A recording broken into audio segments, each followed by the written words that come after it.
Hello everyone, just thought I'd do an impromptu live stream on this very hot Saturday afternoon. Yeah, just thought just something to do. I don't usually do these off the cuff, but it's too hot to do much, to be honest. Today I've been out all morning. Um, Went to Wells, which is the filming location for Hot Fuzz. Been there many times, but just wanted to day out, but it was getting too hot, so I came back. So yeah, just thought I'd jump on here for a little bit, see if anyone joins, if anyone wants to join as well. But then again, everyone might be doing stuff busy. But yeah, it's been very hot. There's not much that I've been in the mood for doing. I've not actually, I was saying in our WhatsApp group, I've not actually watched a full film at home since Tuesday, just because of the heat. It's just too hot to concentrate on much. So I'm hoping maybe this afternoon I'll have a chance to,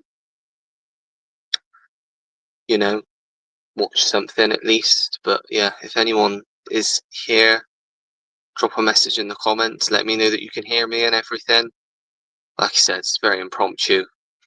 Might not even get anyone turn up, but thought why the hell not? So yeah, not really much else. I suppose I could talk about. I did go and see because this will get uploaded afterwards anyway. I did go and see Superman last night. Been getting really good reviews, so I thought I wanted to go and see it on opening night. And yeah, I personally really enjoyed it. I know it's had, like I said, really good like rave reviews. So I kind of went in not too optimistic, but like kind of just neutral. And yeah, I absolutely loved it. I think I need to give the original one a watch again because yeah, I've only seen the original once, but I really love the original. Love Man of Steel as well, but I think this one could possibly be my favorite. But again, I think I need to give it another watch to be certain of that. Um, but yeah, I thought it was brilliant. I thought David Corenswet was an excellent Superman. I thought Nicholas Hoult was perfect as Lex Luthor. And as much as I mean, I loved Gene Hackman as Lex Luthor in the original, but I don't know, something about Nicholas Hoult, something that he brought that just made him very. It just felt like that character. They all did. I mean, it's perfect cast, and I think I'm glad that James Gunn was the one to do it. But yeah, just thought it was a really good, solid watch. I'll go for 10 minutes, and if nobody joins or comments, I'll probably call it a day. Just thought I'd pop on and see what everyone's up to, if anyone's around. But yeah, I'd imagine because the weather's so nice, most people are probably out doing stuff. And like me, I'd rather stay in and stay cool when it's weather like this because I just hate this heat. Got my fan on full blow, which you can probably hear. Got a massive pint of water next to me, keep me going, keep refilling that. And yeah, what if anyone's watching? I don't know if they are. Anyone got any plans for the rest of this weekend? I'm not really going to be doing much, I doubt it. But yeah, I don't really know what I'm going to do with myself the rest of this afternoon, to be honest. Might try and stick a film on. I've been watching Wind Talkers since Wednesday, and I'm only still about 40 minutes in, just because every time I put it on, I can't concentrate on it, and I just want to be able to fully concentrate on it. And when it's hot, you just don't really want to. I've been watching crap like EastEnders because it's just easy to watch because you don't really have to fully pay attention to it, or like YouTube. It's ideal way of YouTube, but I won't even sit in the garden because I know I'll just get too hot. Yeah, I've not even put from the last live stream on Monday. I've not even put all of the films away properly because it's just been too hot to be moving stuff about. But yeah, That's what this weather does to us.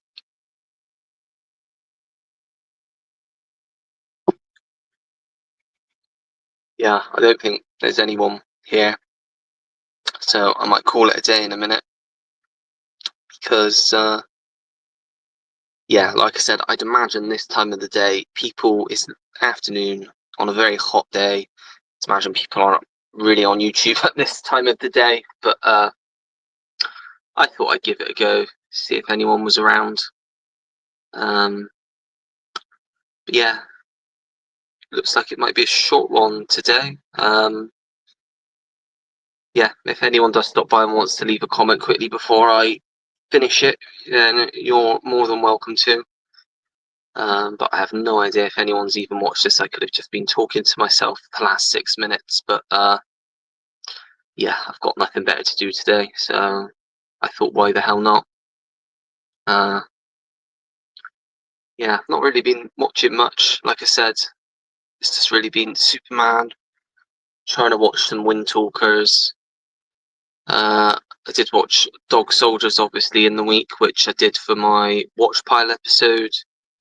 Thoroughly enjoyed that. I think the difference with that is I did watch it downstairs when everyone was away, so it wasn't as hot. It's not as hot downstairs as it is upstairs, so it was easier to watch. It's still very hot. It's been all week. It's been boiling.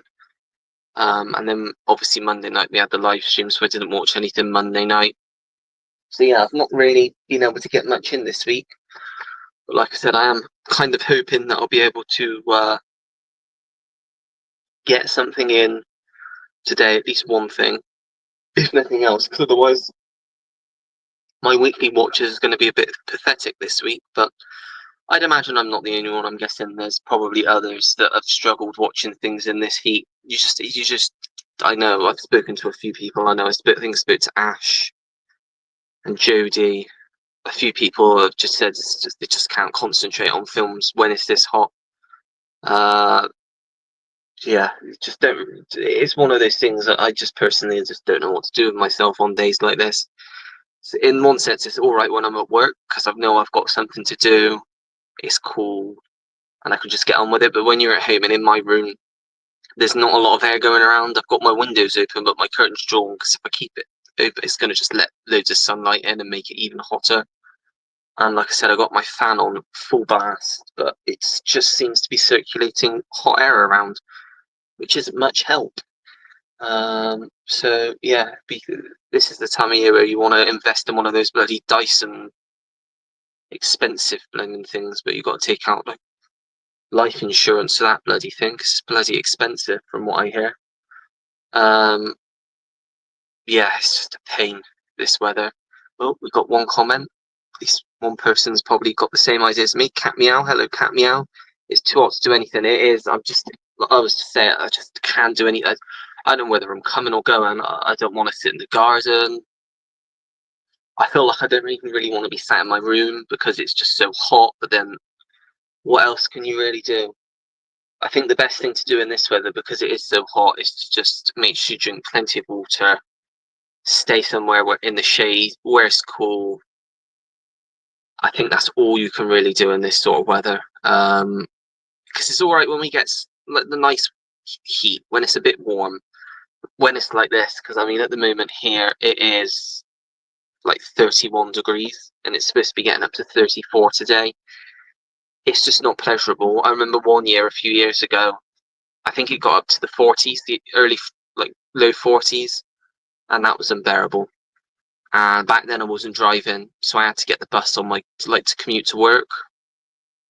It's not good for you. It's not good to get on a bus in that weather. They really should cancel them in that heat, in my opinion, because at least then you've got a good excuse for work as to why you can't go in if you've got no way of getting in because the transport's cancelled. I think it should, once it hits a certain temperature, I think it should be deemed unsafe for people to be driving on the roads if there's no air conditioning, like on these buses, because a lot of these buses are so old and the air conditioning just doesn't work, and it's like a massive sweat box. So that's why I'm just glad I can drive now and I don't really have to worry about that. But yeah. Oh, we got another comment here. Spectre 2023, hello. Have you seen Superman? Thoughts? I did. I went to see Superman last night. I did mention it right at the start, but I don't think anyone was watching then. Thoroughly enjoyed it. It's brilliant. It was a lot. I mean, I did kind of had. I suppose I had middling expectations for it. I didn't want to have too high of expectations going into it, but I absolutely loved it. I thought it was brilliant. I don't think it's my film of the year at the moment. I think maybe F1. I think to give a film that sort of status, because there's been a lot of good films this summer so far, you need to have a few watches of it. And I've seen F1 twice now, so I can kind of say, yeah, that's my number one. Possibly top three though. It may be three, because I think two probably be Karate Kid, and then I'd probably put Superman, then 28 Years Later, and then Jurassic World. I'd probably say for the year so far. But yeah, Superman, really great. If you look, it's a comic book Superman, so it's very comic book accurate. Of the reviews I've seen, they've all basically been very positive. There's a few people, and I get it, it's not going to be for everyone. It's not Christopher Reeve Superman. It's not Henry Cavill Superman. It's, like I said, from what I've been listening from like comic nerds reviews, it's very comic accurate. And all of the actors portraying these characters are very comic accurate. The story, the writing, everything about it is very comic accurate. But yeah, I thought it was awesome. Some great action. Really enjoyed the characters. There's some comedy that you would expect from James Gunn in it. Yeah, I really enjoyed the story, which again, I can see it not being for everyone because of the way it goes, because it's like pocket universes and stuff like that. I'm obviously not going to go into the plot too much because I don't want to have the risk of spoiling anything for anyone. But yeah, like I was saying, David Corn Sweat, controversial, could be my favorite Superman. He really has the look of like a comic book accurate Superman, obviously, because Superman started in the comics. That's what you want him to be. Don't get me wrong, absolutely love Christopher Reeve, absolutely love Henry Cavill. Same with Gene Hackman as Lex Luthor, absolutely loved him. But for me, I think Nicholas Hoult was just, that was bang on casting. I thought excellent. So yeah, definitely recommend to see that over the weekend if you haven't seen it yet. Cat Meow says, I'm staying in today. Defo curtains closed, fan on. Yes, it's just a shame because the weather is really nice, because most of the time in England it's horrible, it's wet, it's cold, and in a way, I know it's morbid, but I prefer that kind of weather, because in this weather you just can't do anything. It's just too hot, it's unbearable, and you just can't get around or do anything. But yeah, I think that's the right idea. Stay inside with your curtains closed, fan on high blast, keep yourself nice and cool, keep yourself hydrated, doing the right things there. Sai says, oh, hello, Sai. Hi, Ollie, go to the cinema and take advantage of the air conditioner. I did think about that. I mean, I was only there last night. I have got 5 free tickets still to use. So I could go, but it's all down. I don't really know what to go and see. I might go tomorrow morning. I'm thinking of going to see that Elio. I don't know if anyone's seen that, the new Pixar one. I don't know if that's any good. I would quite like to go and see Jurassic World again before they stop cutting down the showings of that. So I suppose that's potential for tomorrow morning, but I don't think I'll be going out again today. But yeah, I'm gonna have a think, because I am going for a barbecue tomorrow with families. So whatever I go and see has to be quite early in the morning, and I do like going to see an early morning screening on a Sunday because it's usually dead. Like 9 o'clock's perfect for me. Like I went last Sunday and it was dead. But yeah, it's not a bad idea. I mean, sometimes they bloody don't even have the aircon on. Thankfully, they did last night. But when I went to see F1 a few weeks ago, it wasn't on, and it was absolutely packed, and it was not very pleasant. Sai says, Superman is my second favourite film of the year so far, behind Sinners. Yeah, like I said, I've pretty much only heard great things. I know Angelo over at Napang Films, I don't think he got on with it. He went to see it yesterday evening as well. I know he's just put a video up. I've not seen it yet, but he did kind of mention in the group that he didn't go into much detail, but I don't think he was too impressed. So I need to watch his video on that. But yeah, I'm going to put it 3 at the moment, but I think, as I say, I'm hopefully going to go and rewatch it again next week at some point. So it's very likely that it could go up to 2 or even 1 on a rewatch. Didn't rate Sinners that much. I thought it was a good film, but I didn't love it. I think I'm very similar to how Stuart feels on it. I know you probably know Sam absolutely loved Sinners. I think he's seen it twice as well at the cinema, and I think that's his favourite film of the year. But yeah, it's not a bad film at all. I'd definitely watch it again. One that I'd probably pick up in like an offer at some point down the line. It just didn't do what as much as I wanted it to do. But then again, films like that could get better on a rewatch. You never know. James here, Jim Jam. Dude, why are you staying in? Hope you got fan on. Yeah, fan's on full blast, mate. I'm staying in because I absolutely hate the heat. I've been out all morning. Luckily, in an air-conditioned car for most of it. I was saying at the start, I drove to Wells with my nan this morning just for something to do to get out of the house because she can't really get out very much. Just thought it was something to do, but it's heaving there, and it was already hot by the time we got there, and we got there pretty early, like 9:30 we were there for. We had a bit of breakfast in Spoons, and then we had a walk around because I wanted to go there because obviously filming location of Hot Fuzz, which is why it's probably one of the reasons why it was so busy, and it's a big tourist like destination. But it was rammed, and my nan was on a mobility scooter that she's not got used to yet. She's not used it very much, so it wasn't the best idea. It's very cobbly, not very wide pavement, so we weren't there too long, and we came back. And yeah, I've been home for about an hour now. But yeah, in a weather like this, I'd just rather be sat in front of a fan at home and try and keep as cool as I can, you know? What's your best charity shop find? Good question. I think to date, one of the best finds I've had in a charity shop was, I think over here it's called California Man. In America, I believe it's called Encino Man on DVD. I think it's really out of print now. I know in America it's a very out of print film. So I assume over here it is as well. I looked on CEX and they are only charging £1 for it, but it's completely out of stock, and it might have been like that for a long time. I've never seen it out and about in the charity shop before. So yeah, that was a pretty good find. And I think on the same charity shop hunt, I also found the DVD Criterion of The Irishman.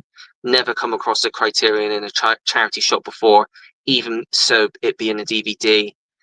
For £10, I picked that up because you very rarely see Criterions out in the wild. So yeah, those are probably my best finds to date. I usually tend to go once a month. I know you do your charity shops quite a lot, James, but I usually go about once a month with Tim, and we do like a whole morning just going around the charity shops finding some good stuff. And I usually end up with like 20 or 30 things, get a bit carried away. But when you got like 5 for £1 and stuff like that, just there's anything you see, just take advantage of, really. But yeah, that's probably my best charity shop finds. Hopefully seeing Superman on Monday, £4.99 a ticket in Showcase Cinema. That's not bad. My Showcase, which I don't go to anymore, I go to the View because it's a bit closer and it's a bit cheaper. Half of the cinema is like these like recliner seats that are fairly new, and they're like, I think £12 or £13 a ticket, which is a bit expensive. And then the other half, I think like you, is about £5, especially on a Monday. I think it's cheaper because you can get. I don't know if you've got like an insider card. That might be why you get it cheaper on a Monday. Because I think a Monday and a Sunday evening you get it cheaper. But it's just easier for me to get to the View, and like I said, it's just as cheap. And it's only a 10-minute drive up the road for me, so quite happy to see that. But yeah, I hope you do enjoy Superman when you do see it on Monday, mate. Sai says, I watched Superman on IMAX 3D. It was awesome. Yeah, I bet. The only film I've seen 2 films on IMAX now. I watched Gladiator 2 last year at the Cineworld IMAX just outside of York when I was up at York for the week. That was brilliant. I went with my granddad, but I don't think he was too keen on it because it was quite loud. I don't think he liked that part of it. And then when we had the Birmingham meetup back in April, we all went to see Sinners in IMAX, and that was a really good experience as well. I'm not a massive fan of 3D, although saying that, I've not seen, the last film I saw on 3D was Titanic when it had its re-release a few years ago, which I did like, but sometimes 3D can give me a bit of a headache, so yeah, kind of just, I suppose it depends on the film and how in your face it is. Because I remember when I was younger, I think it was Avatar in 3D at home. That gave me a headache. And the Avengers Assemble, that gave me a headache when I watched that at home on 3D. Yeah, it's not really got as big as everyone thought it would. It's still around, which I'm quite surprised at, really. But it never really blew up like 4K has, because I know 4K is on Blu-ray. Yeah, I've never been really in the 3D market myself. Who influenced you to do YouTube? Quite a few people, to be honest. I mean, I've been going at it for, what, 4.5 years now? January 2021, I think I started. And at that time, I was watching people probably a lot like you, Big Paulie, Jamie Powell, Alan Kermit's Ghost, James Movie Bug, James Movie Mad as well. Lots of different people. I think one of the other big people that he doesn't really do YouTube much anymore, and he keeps changing his name, but Paul Robinson, Geordie Paul, Magpie Movies, he's had a lot of different channel names. He was the one that really pushed me to start my channel, I think, more than anyone else. When I did start my channel, really supported me, shouting me out, commenting on my videos.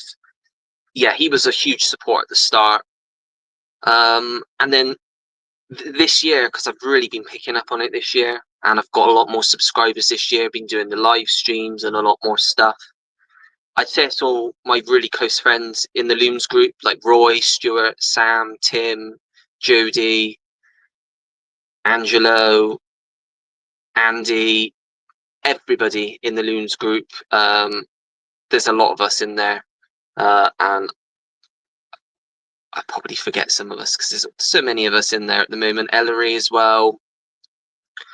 Yeah, everyone in my close circle of friends at the start of the year, they've been pushing me as well, being really big supporters. So it's a lot of different people. Everyone in this community that I've come across really has been just really nice. Just push. We all support each other's channels, which I absolutely love. And it's one of the best things about making YouTube videos. In fact, I probably, whilst this is live, I've been uploading my latest Battle of the Directors video, so that might be up already now. But yeah, it's just been great having a schedule, getting these things, the Monday night live streams, just having weekly videos to look forward to recording as well. Yeah, it's just been great. Christopher Reeve, best Superman ever.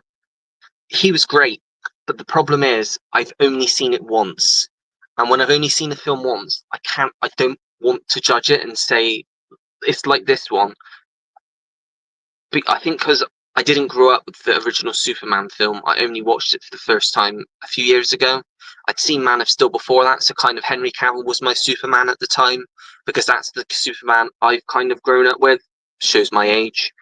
But I think each Superman we've had, probably minus Brandon Ruth, because he's kind of just a fill-in. He looked the part, but I don't think he was the right part for it. I think each Superman's been great. But yeah, Christopher Reeve, obviously not the OG, because that was George, whatchamacallit. Was his name George Reeves?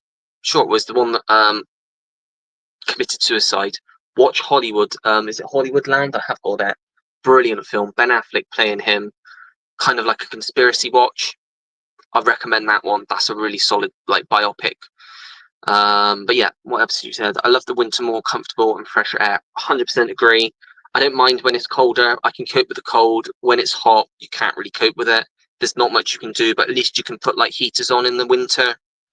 And like you say, the air is a lot fresher in the winter. Do you own any network releases? I'm sure you've asked before and I said no, but I'm sure I've picked something up since that is network. But I can't remember what.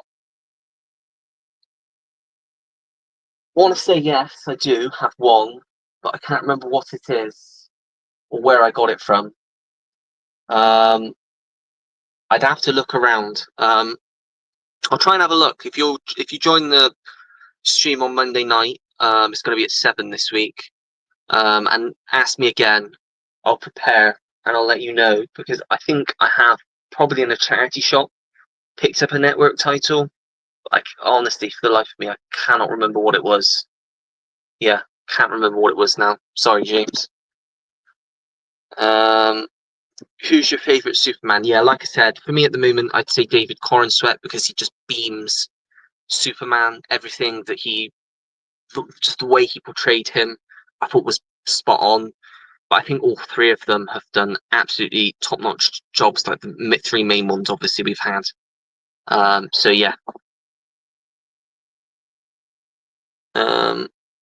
Corenswet is my second favourite behind Reeves, and Holtness is my second favourite Lex Luthor behind Michael Rosenbaum from Smallville. Now, I've never watched Smallville, so I can't really comment on that. So the only Lex Luthors I know are obviously Gene Hackman, Kevin Spacey, Jesse Eisenberg, and Nicholas Hoult. Now, Kevin Spacey he did a good job, but he wasn't as good as Gene Hackman was, because it was kind of set in the same universe. I think it was like a sequel to the original films. So he was just sort of in his place, I suppose, because he was too old at that point and I had retired. Jesse Eisenberg as Lex Luthor never convinced me at all. He just didn't convince me as Lex Luthor. But Nicholas Hoult just radiates what Lex Luthor should be. He was just menacing, but not physically, mentally. He had the brawn. Not the brawn, the brain. Superman has the brawn and the brain. And yeah, Cornswet's second favourite behind Reeves. Yeah, I can't argue with that. I think they're both very solid Supermen. I agree. I saw F1 last night. And definitely personal favourite of the year.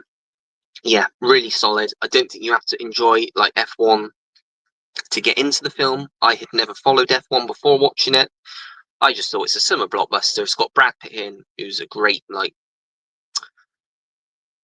sort of star. He is one of the last big stars, I suppose, like with your Tom Cruises, that sort of thing. And I just thought it was a great story with some great car scenes. Really keeps you on the edge of your seat. And yeah, I just thoroughly enjoyed it. Thought it was a great blockbuster. I didn't like Jurassic World Rebirth, but I'd like to rewatch and give it a second go, as my screening was packed with loud kids and glaring screens. Yes, it is really a shame when that happens. I've had a few screenings like that in the past, and it has impacted my thoughts on the film itself, because I've just not been into the film as much as I want to. Personally, I absolutely loved Rebirth. Next to the original, I think it's the next best. Still a big gap between them, because the original is obviously just such a big classic. But it had a lot of stuff from the original that worked. Did its own thing as well, with dark like the original. Didn't have too much of that stupid humor we've had in the last three. The characters weren't annoying. You liked the characters for the most part. I think the casting of the characters was spot on as well. And yeah, that was a really enjoyable time at the cinema as well for me. Can you believe HMV were giving goodie bags away with the collection on 4K included in Funko? Yeah, I did see that on some of the Facebook groups. That's mad. I think that was only yesterday. But they weren't doing it in any of the HMVs near me. And I probably, because I was working, I wouldn't have been able to get to any anyway. But yeah, that's crazy that they can afford to give away that much. Because that's got to be over £100 worth, I would have thought, with the 4K, the Funko, and the rest of the little stuff that they had in the bag. So yeah, that's good. But I mean, I suppose it's all promotion for the film at the end of the day, trying to get people to go out and watch the film before it has a physical release. Has anyone seen the extended cut of Dominion, a fantastic opening scene with the T-Rex at drive-through cinema? I don't think I have. I saw whatever cut they showed at the cinema. I've not seen it since. I haven't got it in the collection. Not really got the urge to get it anytime soon. I've only got the original film in the collection on Blu-ray. I'd like to get the trilogy of the original films maybe on 4K at some point. Because I've not actually seen the sequel or the third one yet. But yeah, I'm open to giving the Jurassic World films another watch. I've seen the first one a few times. I've seen the second one once as well, and I've seen Dominion once. So I'm open to watching them again. They weren't absolutely crap. They just weren't great. They were entertaining in parts, but they weren't great, in my opinion. Too many holes in the cinema sometimes. People messing on their phones or talking their heads off. Why do they even bother to pay for the experience? It gets ruined for everyone. We had a few like that at Superman last night. Fortunately, it wasn't too distracting. It was mainly just kids. It is a bit annoying when you've got people shouting and cheering and screaming in the middle of the film when you're trying to watch the film. But unfortunately, a lot of the staff just won't do anything about it. You go and tell them and they won't do anything about it, which is a shame. But yeah, for the most part, it was okay last night, but it is annoying. That is one of the downfalls of the cinema. And to me, the food, like nachos, it just makes the cinema absolutely stink. I don't know if I'm the only one, but I hate it when people get nachos with the cheese on. It just stinks. It absolutely stinks. I don't mind like ice cream or even hot dogs, but the nachos, they really make the cinema smell. Did your screening of Superman have the trailer for the Odyssey? Because mine did, and it looks epic. Yes, and my screening for Jurassic World did when I saw that. I think that was the first film they put it before. Very short, very to the point, didn't really show a lot, but it's Christopher Nolan. You've still got to wait literally a year until it comes out. So that's probably the only teaser we're going to get for quite a while. But yeah, I'm with you. It looks epic. It looks like a Nolan film. I mean, they showed Tom Holland. I'm not a massive Tom Holland fan. Maybe he'll be good in it. The reason I'd be watching it is Matt Damon and because it's Christopher Nolan. But yeah, could be good. Could be good. We'll just have to wait and see as we get more advertising for that. James said, I had a great time with Rebirth. Yeah, me too. There were some scenes in that gave me goosebumps. Went right back to the original stuff. Yeah, I did have a good time with that one as well.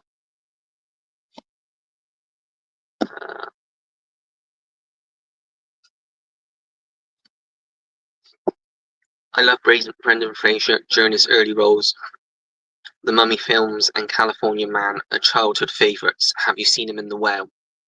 I have indeed.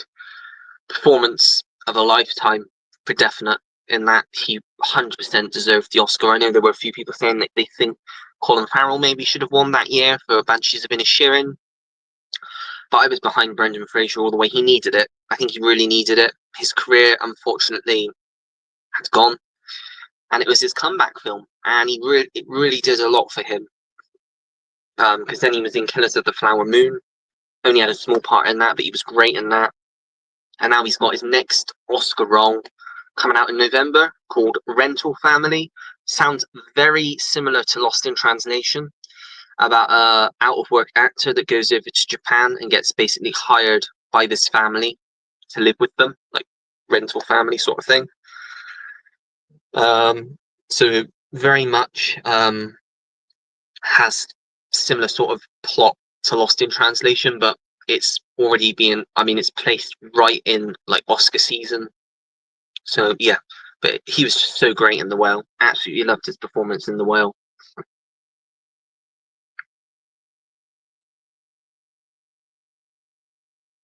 As a collector, do you have any regrets to what you own in your collection?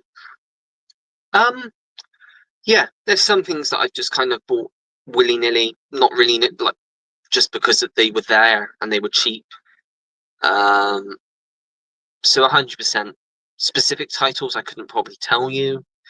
I wish I didn't buy as much as I have, because now I've got too much to watch, and there's the question that, am I ever going to watch it? I wish I could go back like 3 years ago when I didn't have as much, and just kind of slow down on the buy-in and get onto the watching more, so that I can kind of keep on top of everything that I need to watch, and it gives me a chance to rewatch films that I have seen before, because at the moment I kind of prioritized films I haven't seen over the films that I want to watch again. So 100%, I definitely have regrets. There are some absolute stinkers I've had in the collection in the past, but a lot of them were first time watches, blind buys, recommended to me by other people, and they just weren't my thing. So you can't really blame it on that. It's the ones that I bought that I'm like, why have I bought this? Which I definitely have done in the past. Like the Emoji Movie, I think I might have just bought that as a joke, because I never watched it. But why did I get it? Again, I think we all do as collectors, get things, and we do regret getting them at the end of the day. All part of the journey, I think. But for the most part, now I'm fairly happy with what I've got in the collection. There's probably a few things that I could probably get rid of. I mean, I've got a pile by my feet that I need to give to a charity shop at some point. It's about 90 titles that I just need to get rid of. So I will do that at some point. But yeah, it is what it is, I suppose. Did you know Jim Carrey auditioned for the role of Ian Malcolm? See, I can't see Jim Carrey in that role. I think Jeff Goldblum just knocked that film on, like that role. He did it perfectly. I don't see how Jim Carrey could have brought anything to that role. I think he would have made it too slapsticky and too Jim Carrey, like he was doing in the 90s. And I think that was at a time he wasn't big enough, because what was that? That was 93. He hadn't done Ace Ventura, Dumb and Dumber, or The Mask at that point. That would have been the following year after Jurassic Park came out. So he didn't have the same status that like Jeff Goldblum did. And I think Jeff Goldblum was born to play that role. I think he fits that role perfectly. But yeah, I actually didn't know that Jim Carrey auditions for that. But it's interesting to know when these actors audition, because you do sometimes think, what would have that film been like if this actor played that character? Because it could have been a very different film if Jim Carrey was in that role. Favorite film of the 60s?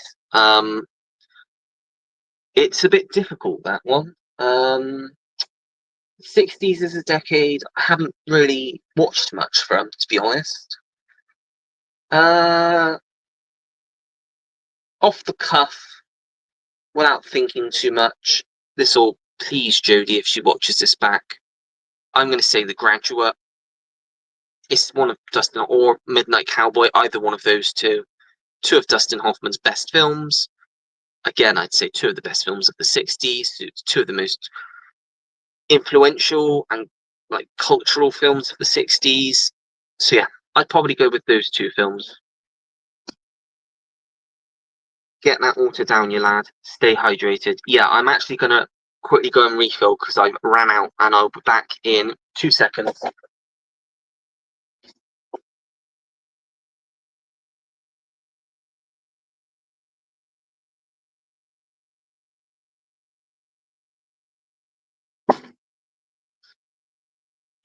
Right, I'm back. Yeah, definitely need to keep refilling.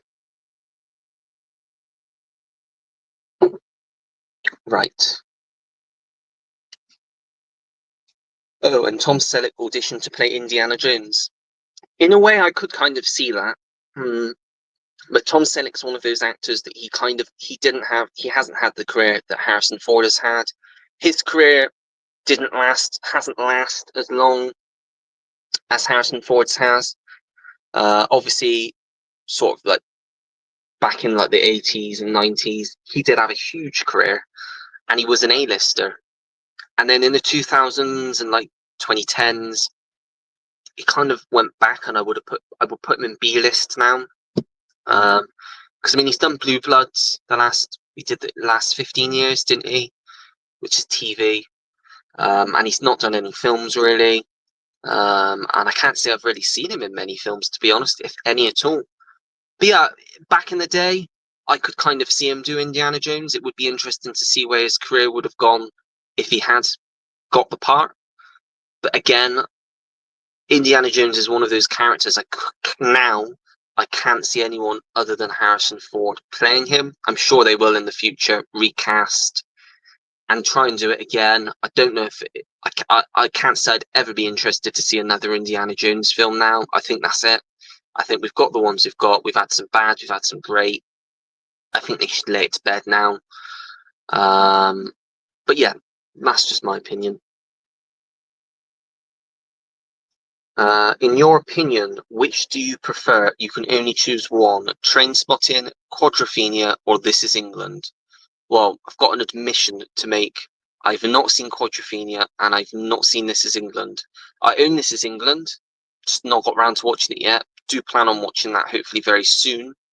I've not even got Quadrophenia, but I've heard it's absolutely brilliant. It's the music of The Who, if I remember rightly. Was it filmed in Brighton? Because I'm sure I've seen Alan do like filming locations on some of his Blu-ray videos before. So I'm going to say Trainspotting. Absolutely love Trainspotting. Trainspotting's a funny one for me because for me personally, I slightly prefer T2 Trainspotting over the original, but they're both like 9 out of 10 films for me. I think they're two of Danny Boyle's best films. But yeah, I'll go with Trainspotting on that one. Have you ever had Alan Scouser on a live show? I watch him sometimes. I've not, to be honest with you. I've never really had much interaction, or I don't think I've had any interaction with Alan before. I know Sam does, so Sam knows everyone. Sam's friends with everyone in this community. So Sam may have even mentioned getting him on a live stream before, so I might have to bring that up with Sam because we talk a lot, me and Sam. So yeah, I might mention that to him and see if he can maybe ask Alan to come on one day. Because this Monday at the moment, I think there's going to be 4 of us because Sam's not going to be able to make it again this Monday. But he has said he will definitely be back the following Monday. But like I said, I've decided to go a bit earlier this week, 7. Just because when it's hot like this, I just need to get to bed early because I'll obviously have work the following day.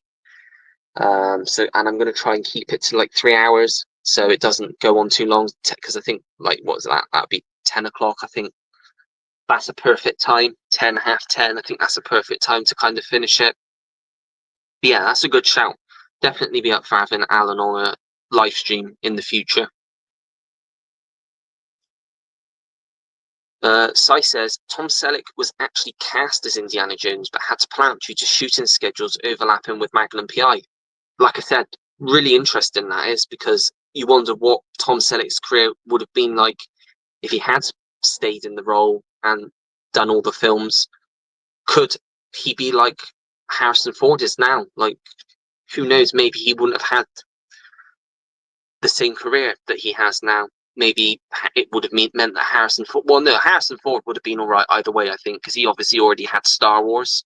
But I think Tom Selleck pre Magnum was fairly unknown. I mean, he obviously probably did stuff late 70s, but he wasn't as well known until he did Magnum, I don't think. But yeah, interesting to think that. Who would you say is the worst actor in TV and movies today? I know you don't like Drew Barrymore as an actress. Yeah, I mean, she doesn't really do anything now, which is fine by me. She does her talk show now, I think. But if she was still acting, I would probably say her, because she doesn't do anything for me. She just gets on my nerves. Very moany all the time in all of her films. She just really grates on me. And I don't think she's a particularly good actress. But worst is difficult because there's a big difference between worst and just actors that I just don't like. Worst actor, I'm going to go Rebel Wilson. I don't know why she is still consistently cast in things. She's not a good actress. She's not funny. Everything I've seen her in, I've not laughed at her jokes. She's supposed to be a comedic actress. Yeah, I will never understand why she consistently gets cast in things. bit similar to like your Amy Schumer. She just isn't funny. She just does things and she isn't funny. So yeah, I'd probably say those two. But but I don't watch anything that they're in, because the few things I have seen with both of them in, it's just not very funny actors at all. Ah, Giz is here. Afternoon, Giz. Hope you're having a great afternoon. Aquafina is the worst actress. I don't mind her. She's not great. I wouldn't go as far to say she's the worst actress. Not for me personally. I've enjoyed her in some things. I thought she was okay in the Ocean's 8 film. I didn't mind her in Shang-Chi. She's not a very memorable actress, though. If you haven't seen The Farewell, I would highly recommend checking that out, because she is really good in that. It's an A24 film. I think you can still get it on Blu-ray over here. But it's basically about, I think they're, I don't want to get the country wrong, so I'm just going to say an Asian family. And in their culture is when a relative is dying, they don't tell them that they're dying. And it's based on a true story. I think it's based on the director's true story. And it's basically Aquafina's character has to go back to her home country to spend time with her grandma, who they've just found out is dying from cancer, but they can't tell her. They've got to lie to her, because that is just the way they do things in the country. And I thought she was brilliant in that, personally. I think that's the best thing I've seen her in. But yeah, she's not a great actress by any means. And The Rock, yeah. He's not got great acting chops. He just shoves himself in these mindless action films and just does The Rock stuff, which serves a purpose for some people. Yeah, he's okay. Not the best, no. The Terminator is awesome on 4K, Ollie. Yeah, my copy should be with me soon. I think it said it was coming either today or tomorrow, or maybe it was Monday. I'm not sure. But yeah, I'd be interested to see the transfer on that, because I've not actually got it in the collection at all at the moment. And it's been a while since I've watched it, so it'd be great to see what the transfer on that is. Thanks for recommending that, Giz. I wasn't going to get anything, but you tempted me with that, and I had to just pull the trigger. Do you feel like Star Wars Episodes 1 and 2 could have been condensed into one film and then stretch out Episode 3 into 2 films? That way Anakin's conversion would have been made more natural versus sudden. I haven't seen the prequels, unfortunately, David. They're the only Star Wars films I've not got round to yet. I've only seen the originals and the sequels, so I can't really comment on that, I'm afraid. But yeah, it's just not one that I can comment on until I've seen the films. But I'm sure you are correct in saying that, and that probably is something that they could have done. And Sai said, I've always said that Revenge of the Sith is too condensed. It should have been a 3-hour plus film. Yeah. David Mansour's here. Hello, David. Hi, Ollie. Thoughts on The Elephant Man? Yeah, thoroughly enjoyed it. Watched it earlier in the year because I was kind of on a David Lynch high when he passed away. I wanted to try and check out as many of his films as I could.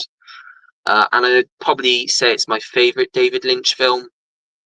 Really liked it. Really sad, though. Really upsetting film. Obviously, it's based on a true story as well. I thought John Hurt was incredible as the Elephant Man. I thought that Anthony Hopkins was brilliant as well. Yeah, really, really solid film, The Elephant Man, and I'd recommend it to anyone that hasn't seen it. And I'd say it's probably David Lynch's most accessible film, perhaps, as well. I watched Phantom of the Open off your recommendation and enjoyed it. Oh, I'm really glad you enjoyed it. Yeah, I really enjoyed that one. Any more recommendations? That would entirely depend on what kind of film you want me to recommend, because I could recommend you a whole lot of stuff, but it may not particularly be your type of film. If you're looking for similar sort of stuff, I would also recommend a film called The Duke, with Jim Broadbent and Helen Mirren, which I have done a review of on my video, and it got crazy amount of views, because I think I reviewed it before it actually was officially released over here. But that's a really good film, British film set in the 70s. basically about an elderly man, Kempton Bunton, who basically didn't pay for his TV license, hated the government and the way it was, and decided to steal the painting The Duke of Goya from the London Museum of Art in the 70s, just because he just thought it was wrong how the country were treating people like him. And yeah, that's a really great British film. I'm just trying to look anything similar to that sort of thing.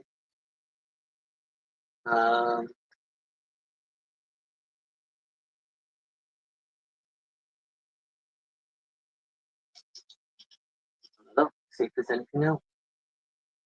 Supernova is a really good film as well. Great British film from a few years ago with Colin Firth and Stanley Tucci, about a couple that go on a road trip up to Scotland. Beautiful scenery, and one of them unfortunately has Alzheimer's and is really struggling with it, and it's about his husband trying to look after him and their journey, because they're going up there because the one that is suffering from Alzheimer's is being given like a life achievement award because I think he's a musician. So that was a really solid film. I saw that one at the cinema, and I thought their performances in that were really solid. And I'll give you one more. I'll also say Shadowlands, another great British film about C.S. Lewis, the author of the Narnia novels. It's got Anthony Hopkins in. I think it's a Richard Attenborough film as well. I think it's Deborah Winger as well. And it's basically about him later in life and his relationship with the American lady. I think she was an author as well or something. And her son as well. And that's a really good film as well if you've not seen that. So yeah, there's a few recommendations there. Do you wish Sinners would have been better as a straight up gangster film instead of including vampires? I don't know. I think it should have gone one of two ways. I think, like you said, it could have just been a straight up gangster film. I think that would have worked better. Or take it out of Prohibition era and do what they did at the end and set the whole film in the 90s as like a 90s vampire film. Maybe set the start of the film at Prohibition and then fast forward it to the 90s. I think that would have been awesome. Because I think the vampire, once the vampires get into it takes a while for them to come into it. There's some things that just didn't work for me. There's just some things that didn't work for me personally. And I don't think the tension was there that should have been in a vampire film like that. So yeah, I think you're right. I think it could have been better as a straight up gangster film, maybe. Bear with me a second, I'm just going to take another drink.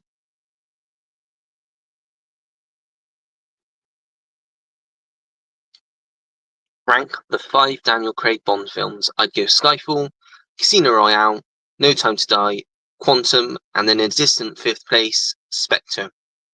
Yeah. Agree with that, pretty much. Yeah, Skyfall, Casino Royale, No Time to Die, but then I'd probably swap Spectre for Quantum. I have a soft spot for Spectre. I don't think I don't even hate Quantum of Solace either. There are things in both films that could have been done better, but they're still watchable Bond films. But I think the first 3, Skyfall, Casino Royale, No Time to Die, are top quality Bond films in my opinion.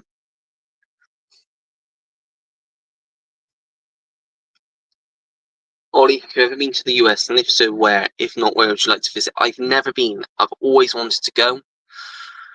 Obviously, at the moment, there's some issues going on in America, which I'm not going to bring up because I don't really discuss politics or anything like that. But it's not the safest place to be at the moment, so I probably wouldn't go at the moment. But if I were to go, I'd love to go to San Francisco. I'd love to go to like small town America. I've always loved like when you come across these small towns in these films. I don't know why this film's the first film that comes to mind, but if you've ever seen To Wong Fu, the town that they end up in, that film, that sort of town, I know it's like a small town, not many people are there, but that's the kind of place in America I've always wanted to visit, as well as other cities that I've mentioned, Colorado, even Orlando. I'd just love to go to America. I don't think it would matter Alaska, but I think I'll probably end up going to Canada. I'm thinking about going there next year at some point for a week or two. Yeah, but I've never been. It's somewhere I've always wanted to go, and maybe one day I will get there. Who knows? But at the moment, I don't think it's the best place, especially for someone like a Brit to go to at the moment. But yeah, but enough said about that because I don't want to go on, as I said. If you could do a film recommendation for fellow film fans, what would you recommend for people to start with? As in a film that you've like, just any film to get you into films, do you mean? Like the first film to get people into, to get them into film, or just a general film? Because there's lots of films. If you've never really been into film and you're trying to get into film, E.T., Forrest Gump, any Spielberg film, I would say, Goodfellas, Pulp Fiction, Seven, Wizard of Oz, Singing in the Rain. There's so many I could list off. But if that's what you mean, people that haven't really got into films yet but want to, I'd say some of them. But like I said, I could recommend anything. It would all depend on what kind of films, because we all like different things. I'm quite open. I like pretty much everything. But we all like different things. Some of us can't stand romance films. Some of us won't watch animated films. We're all different, so it kind of depends on the person, I would say. But in terms of general, I'd say some of the few that I just mentioned are absolute must-watches. I believe The Rock is cast and hyped because he's a callback to the days of the larger-than-life 80s action stars like Stallone and Arnie. Smashing Machine is his bid for Oscar, in my opinion. I don't think The Rock is anywhere near as good as Arnie and Stallone were back in the 80s and 90s. I think they are action stars through and through. They are the ultimate action stars. I think, like you said, I think The Rock is trying to be like them, but he isn't. He doesn't. He just hasn't got the same wow factor that they have, and isn't as good an actor as either of them are. Although Stallone and Arnie, they are good actors when they want to be, but a lot of the time they just put themselves in a lot of throwaway action films, especially nowadays. And the Smasher Machine, yeah, I've seen the trailer for that a few times, but I have also heard that the trailer is very misleading to what the film actually is. Apparently, because is it Benny Safdie, I think? It's not conventional by any means. It's all over the place. It's supposed to be very weird, and they were having a hard time trying to work out how to market it to get people to watch it. Hence that trailer, which, like you say, make it look very Oscar baity. But I have a feeling we might be a bit surprised by that one, and it might not be what the trailer is making it out to be. But who knows? I just have to wait and see until October to see what that one turns out like. James is here. Hello, James. How are you, James? We messaged not that long ago, but hope you're all right. What I'm actually going to do, I don't know how to do it. I am going to put, if I can, I can just comment it. I'm going to, I don't know if I can I? I'm going to try and put the link in the chat. There we go. I'm going to put the link in the chat and open it up. If anyone wants to drop on and have a little chat, you're more than welcome to. I don't know how much longer we'll be going on for, but yeah. Yeah, more than welcome to if you would like to drop on. I'm just going to put that in there now. So that's in there now if you want to drop on quickly. But yeah, hello, James. What are your thoughts on 10 Rillington Place if you've seen it? I like John Hurt in that.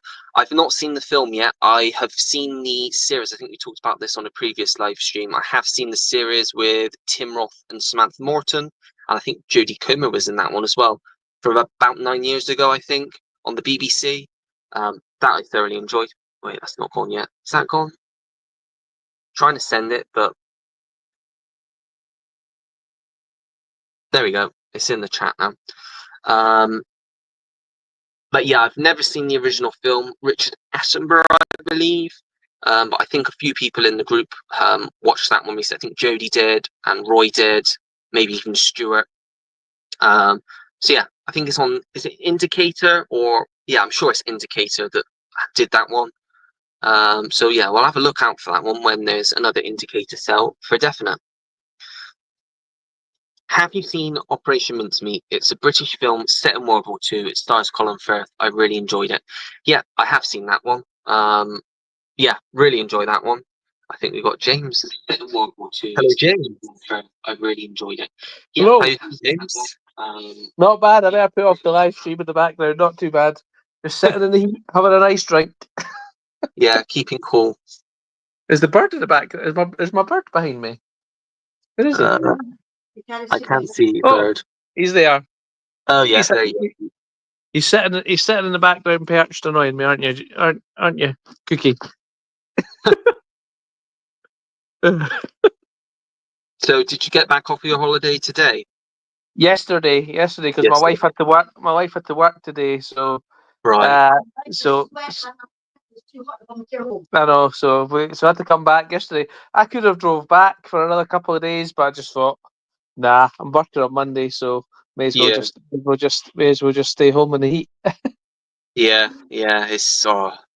It's fair. I don't know how hot it is up there, but it's absolutely boiling down there. This is Scotland, so like 20 hot. So it's I don't know, I think 24 or 25, but it's no as hot as down there. But I think I watched it. I watched The Flash when I was on holiday. I thought that was pretty good. Yeah, I don't mind it. I know a lot of people hate on that one, but it's not too bad. I especially like Michael Keaton coming back as Batman. I was like, that's cool seeing the old Batmobile and things like that. I was actually in CEX earlier, and they had the original 1989 Batman on 4K for £10. I was thinking maybe I should just go and pick that up and rewatch it because it's been a long time since I've seen that. But that was a good bit, and the CGI wasn't great, as a lot of people have said. Especially the babies. Yeah, they could have just worked on that a little bit better, but it was pretty good. As I say, I just watched films at night, went out during the day. That was about it. Yeah, I've struggled watching anything. I've been trying to watch Wind Talkers for the last 3 days, and I've only got 40 minutes in because I'm just so hot. Yeah, I do. I've got Wind Talkers. That's a good Nick Cage one. Oh, I think you've gone. I lose you for a second. Oh, are you back?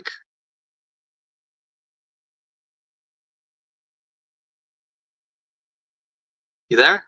Oh, I think you're there now. Yeah, I am. Yeah. I was just saying it is a bit hot to sit and watch things. So yeah. But what else you going to do in the seat? You can't sit outside all the time. Well, exactly. It's just you just make yourself even more hot. Exactly. I just had a nice ice drink. I did a shelf video earlier, and I came in and I seen you on the TV and turned you on. Yeah, I just thought I'd do it. I didn't think anyone would watch it because I thought everyone would be out in the nice weather. But it's too hot to be out all the time. Yeah. And you get sunburnt. I'm a little bit, but not too bad. But, that's the other thing. Yep. Yeah. So I watched that, and what else did I watch? I watched a lot of House, to be honest with you. Oh yeah. You know, Doctor House, because I've watched that from the start 4 or 5 times, but I've yet to make it to the end. I don't know if you've seen it, but he ends up in prison, but I've not got that far. Does it? Yeah, I think I've only because that was one I was binging in lockdown, so I think I got up to halfway through season 3. But I think there's 8 in there or something like that. There is. I have got the not the 4K, the Blu-ray box set up there, and I watched the first 8 episodes of House of the Dragon. That was all right. Oh, yeah. Yeah, yes, but I've only got them digitally and only had the first 9, so I stopped at the 8 on there. Yep, so not too bad. Yeah. Did you watch But Game of Thrones?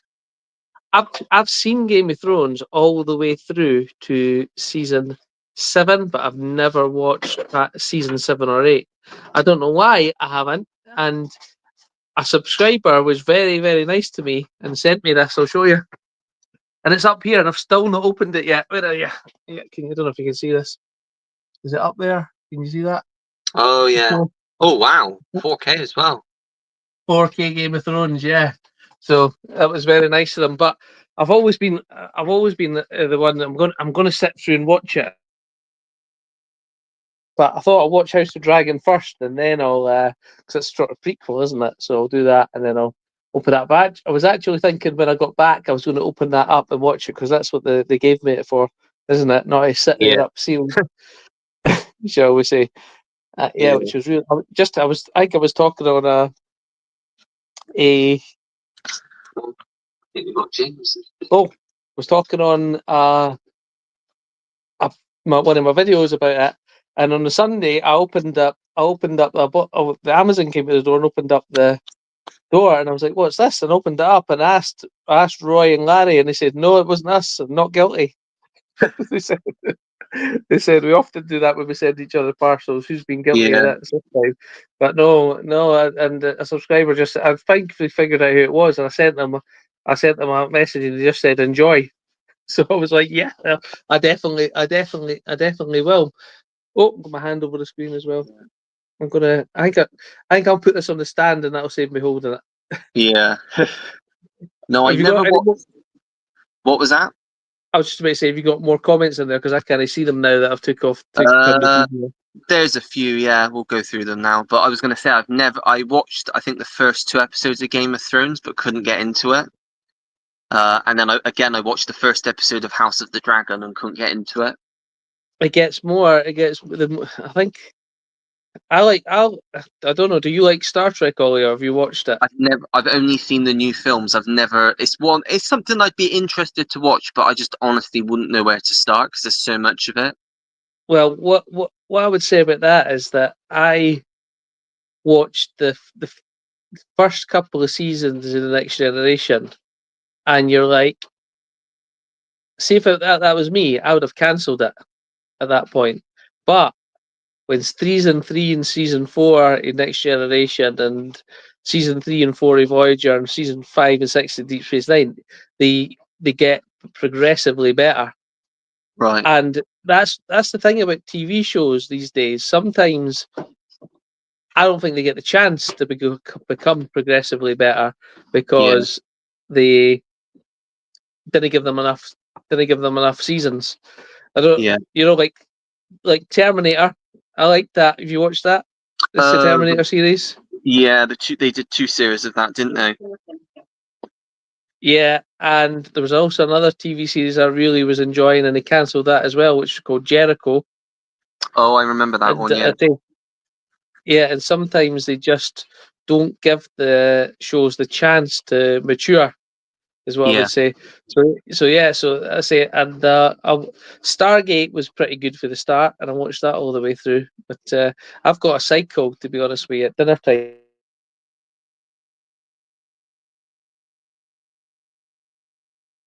Oh, you've gone again.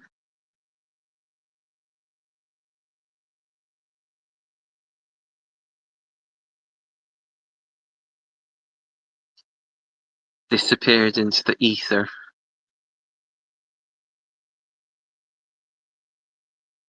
Oh, well, wait until he comes back. If he comes back, carry on with the comments. Yeah, so Sai said, have you seen Operation Mincemeat? I have, and I have. Oh, you back?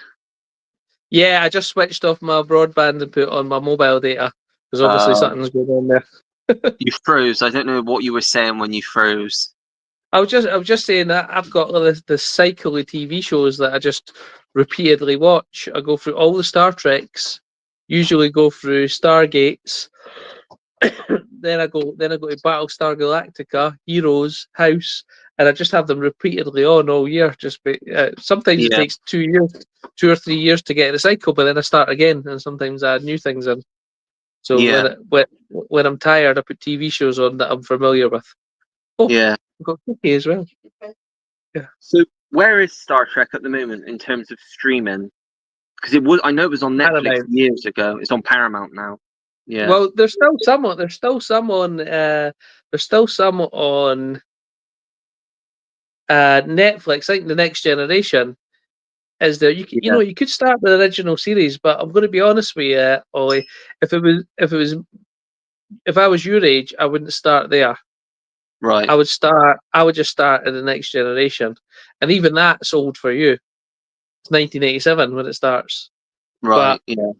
sometimes you just go too far back, don't you? And it's Yeah. no relevant to you. But you've also got Discovery, which I don't like, to be honest with you.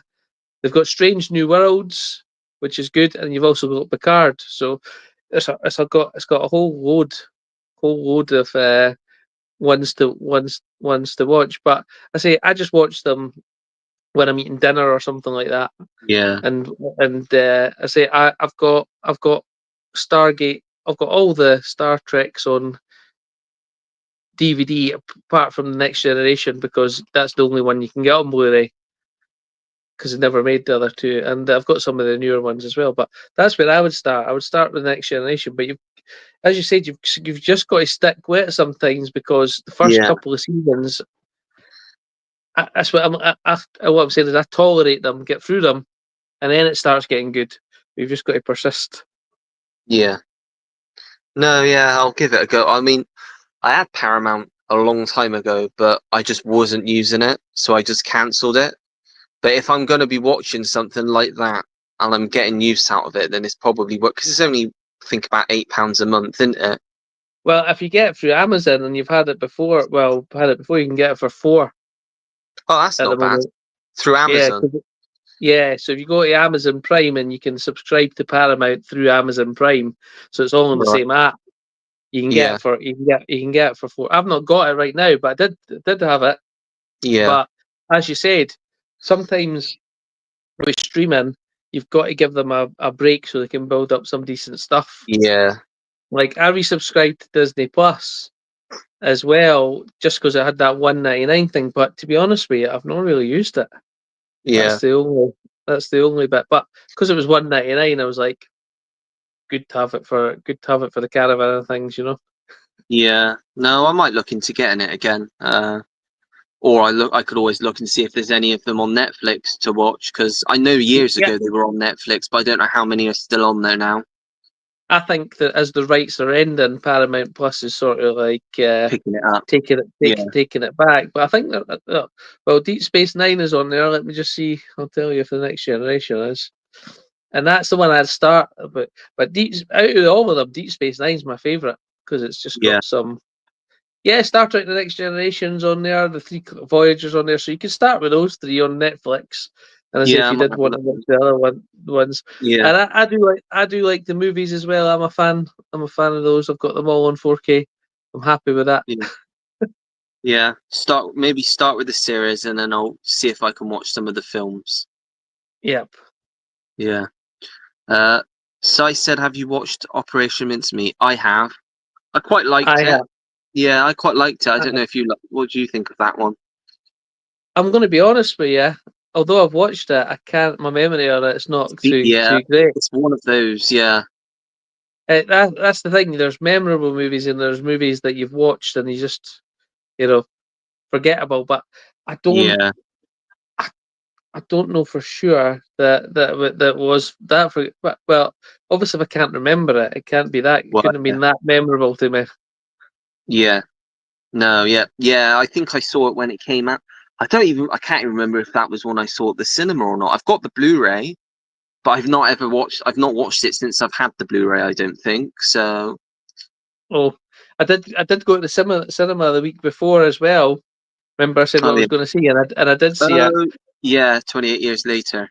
And what about the end? I don't know. I won't disclose That anything on the live stream. that was filmed about 20 minutes from me.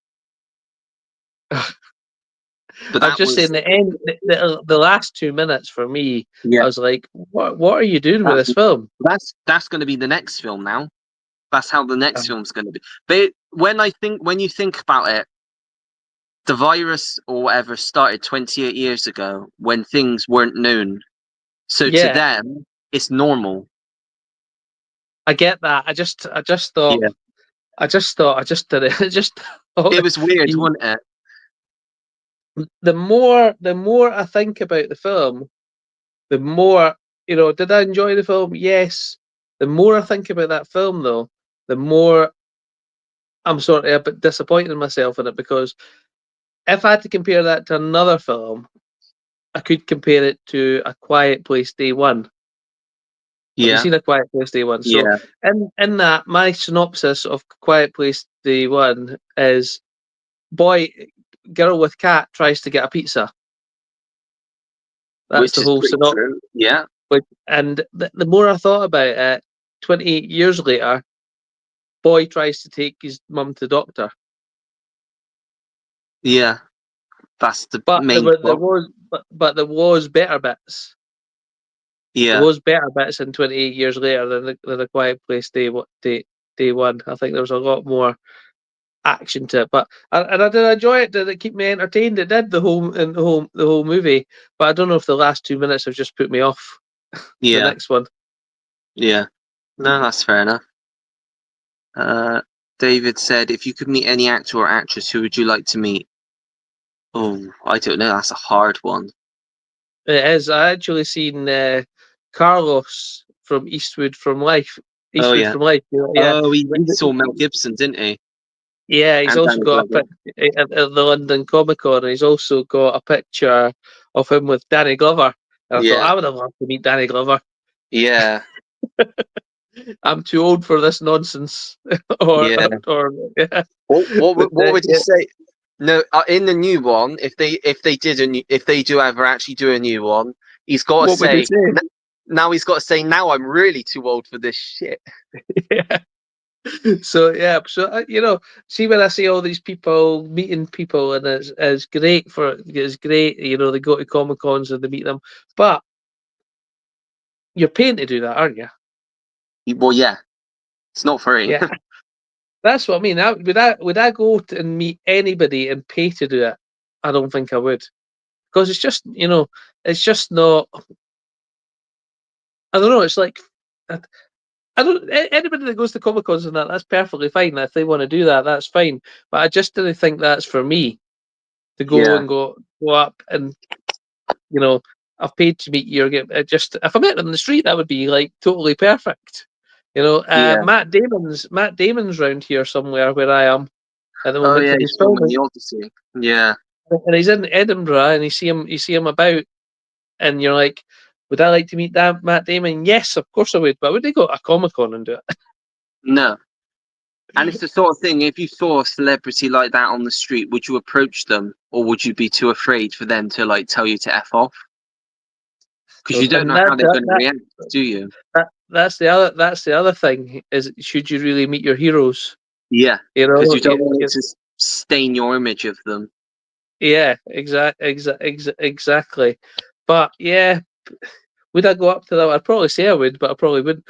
Oh, who was in? There was someone in Tesco's, and I was down there at the time, and I asked. There was a big crowd, and I was like, "Who's that?" It was Rod Stewart, and I Oh was wow. like, "Yeah," and I was like, I was in the Tesco's at the time, and I just walked past. I didn't like Yeah, click or anything like that. But that's what I'm saying. You're not likely just to meet them in the passing, because they're usually surrounded and things like that as well, aren't they? But yeah. yeah, if I No, get a yeah. part in a movie, then that'd be good. So yeah, that's the thing. I'd be a bit afraid to meet any actor or actress because if you admire them and they're not what you expect when you meet them in person, you're going to be disappointed. But like you say, if you're acting with them in like a film, to them you're no different. Because some actors you'll That's come mean you won't across meet and them on the same level. yeah, they'll think that they're better than you. Yeah. But if you're also an actor of the same sort of status, you could it'd be easier to meet them. That's Yeah, what. That's what. Yeah. So I think you have to meet them on the same level, or there yeah, has to be a reason that you're meeting them yeah, on. exactly. I'm not saying anybody goes to Comic Cons and does that. That's what they want to spend their money on, and they're happy to do that, and they can do it that way. That's Yeah. that's perfectly fine. But I just I don't think have I ever met anybody famous. I don't think I have. No, I've never met anyone famous before. I'm trying to No, think if I have. No, I don't. I don't think so. No, not one. no, not me. I've not even seen anyone famous before. I don't think in the flesh. No, me neither. No. Giz said, oh, why is that not coming on the stage? Is it the heat? It's probably the heat. There we go.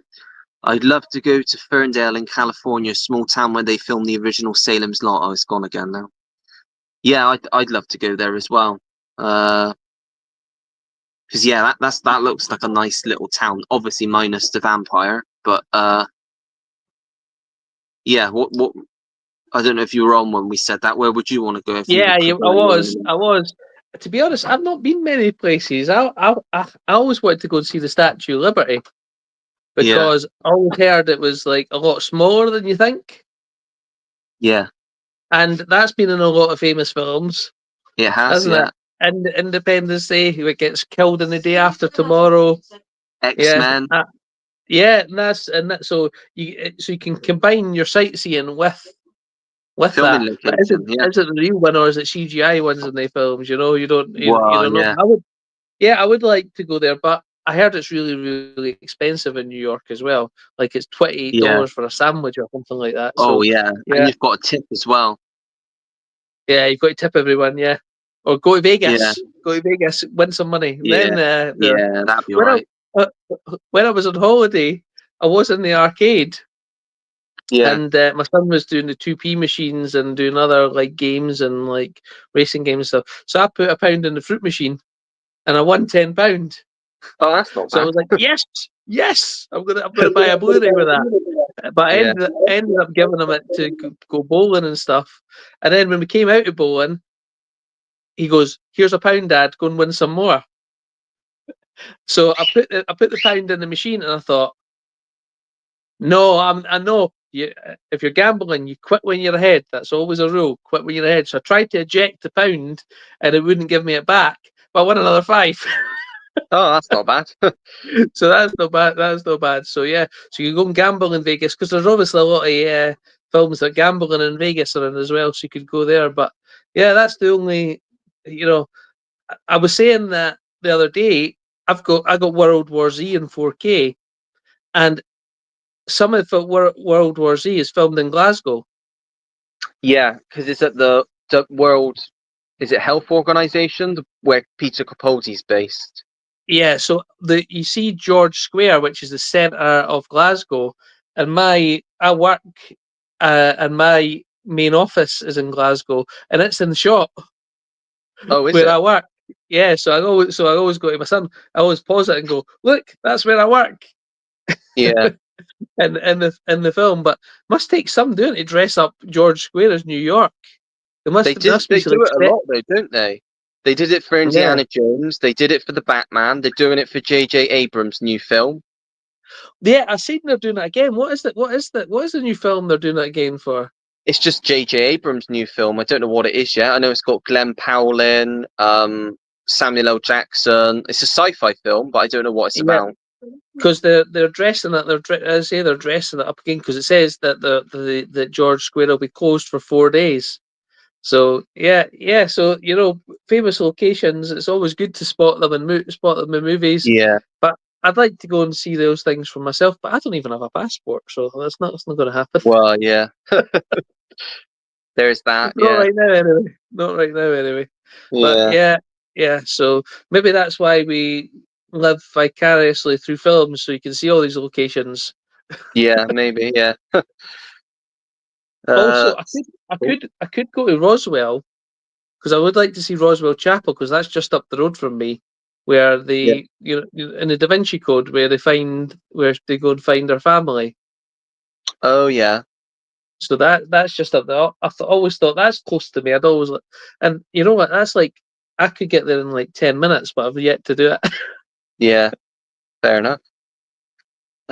Spectre says, "Have you seen the earlier Bond era and thoughts of the Connery 4K set?" Yeah, I've seen I think the only James Bond film I've not seen for some reason is The Man with the Golden Gun, and I've not seen Never Say Never Again, obviously, but that's not an official Bond film. Yeah. And I've not seen the spoof version of Casino Royale, but I've seen all the others, and they're just perfect cheesy Bond films. I don't know if Or you. the I'm other, guessing you've seen them. yeah, or the other unofficial Sean Connery Bond film, which is I always think he's playing James Bond in The Rock. Yeah, yeah, Yeah, yeah, I always think he's playing. But my thoughts on that are okay. Right, I've seen all these films on a Sunday afternoon. I've seen them all. Do I ever choose to put on a Bond film? The older ones. The truth is, I don't. yeah. I No, I have don't got that either. right. I have got the set, and I have got. I don't know if you remember, but you remember. Well, you will. But you know when you used to get digital codes with movies. Yeah, I remember that. Yeah, I've got quite a Yeah. few of them. Yeah, well, I've got a few of the digital codes, and I was collecting the individual Bond ones that had good artwork on them. But when I got my white box set, because I've got lack of space, I just got rid of them. But I've also got a lot of those because they moved it over from Flickster to now into YouTube. So it's just in my library in YouTube, and I've got quite a few of the Bond ones in my library in my library on YouTube. And the truth of the matter is, there's a lot of fans of those films. Will they look great in 4K? I'm sure they will look absolutely excellent. Yeah, And would I choose to own them myself? You know what? If I happened to see them in CX and I had the vouchers, I'd probably take them, but I wouldn't buy them new. But I can imagine they look excellent because they'll all be yeah, shot on 35 or 70mm. And if you are a fan of the movies, then that's probably the best way to get them. And I say, will I get that? Will I get them in the future? I probably will, but I won't be paying out for the initial what's it, £80 or £90 for the six. I yeah. don't think. I'd say the same. I mean, I've got the Blu-ray set with all of them in, but I can't see myself paying full price for what is it, 5 or 6 films? It's Yeah, not worth it for me. but and I say it's not like it's a bad deal, and if you're a fan of the films and that's your era, then perfectly fine to Yeah, do that. I'm just looking at the ones I've got on the tube. I've got The Spy Who Loved Me, Moonraker, but that's all. Live and Let Die, Doctor No, You Only Live Twice. And I say, to be honest with you, if I was going to watch them, I just put them on there. But again, that's not to say that if I've had the vouchers and I've seen them in CX for round about £40, something like that, I'd probably take them. It's the same with the Back to the Future when that first came out. What were they yeah, wanting? 80 quid for that, and I was like, they are three of my favourite films, but I'm not gonna fork out 80 quid when I've got them on no, Blu-ray. yeah, And eventually, I got in CX for around the 40 mark. And you know me, I'll have traded in for that, doubled my money, so it would have probably only ended up costing me 20. So yeah, that's the way I do it. Yeah, so I do like them. I think out of all the Bonds, I'm Scottish. I should say Sean Connery is my favourite, but I like Daniel Craig. I do. yeah. I'd probably say the And same. and I watched the first Casino Royale, okay, when that came out, and I watched that, and I was absolutely blown away with that film. I thought that was absolutely excellent. You know when he goes in and he just shoots him at the start. He goes, "You've not a doubt." He would have sent a double O, and the second kill is bang. I just thought it was gritty. I like the way Sean Yeah, Connery plays it. Plays it. He's a bit more gritty. Roger Moore's a bit more, you know. Is camp the word? I don't know. yeah. I think yeah, that's right. Yeah, He's a bit more, it's a bit more, So, but and I do have most of the Daniel Craig ones on 4K already. I think I've got Casino Royale, Skyfall, No Time to Die. I don't think the only one I've not got on 4K is Quantum of Solace, and to be honest with you, that's okay. yeah. I've got all of them on 4K, the Daniel Craig ones. I'd like to see the Pierce Brosnan ones get like 4K releases because they'll Here's probably one. get that. Also, GoldenEye again was another great film. Oh, I love Uh, GoldenEye. Yeah, with Sean Bean in it, yeah. So, I think it's generational, Ollie. You yeah, know, definitely. I I think Larry and Roy would probably really appreciate Sean the Connery. one those ones, and I do too, especially as he came from Edinburgh and he was a milkman. Yeah, Well, best in pans, you know, he was a milkman. yeah. I didn't know I that. think No. well, it was before he was a actor. He was a milkman, and I'm pretty sure he was on my grand's route. Oh, really? Yeah, I can't remember what route he did. She told me ages ago, but it's something you take in tongue in cheek. She goes, Sean Connery was my milkman. I said, aye, okay then, but it Yeah. probably is true because it Yeah. was because what? See, see, my wife just said it was her mum, so it could be the old wife story that everybody says it, Yeah. but very possible, he was. Well, But yeah. a milkman's route was a big route back then. So Yeah. yeah, Yeah. but Sally said, I met my sporting hero Peter Beardsley once. I just shook his hand because I was lost for words. I don't know who he is, but yeah. Liverpool striker. Yep. Fair enough. 1988. They had the grey.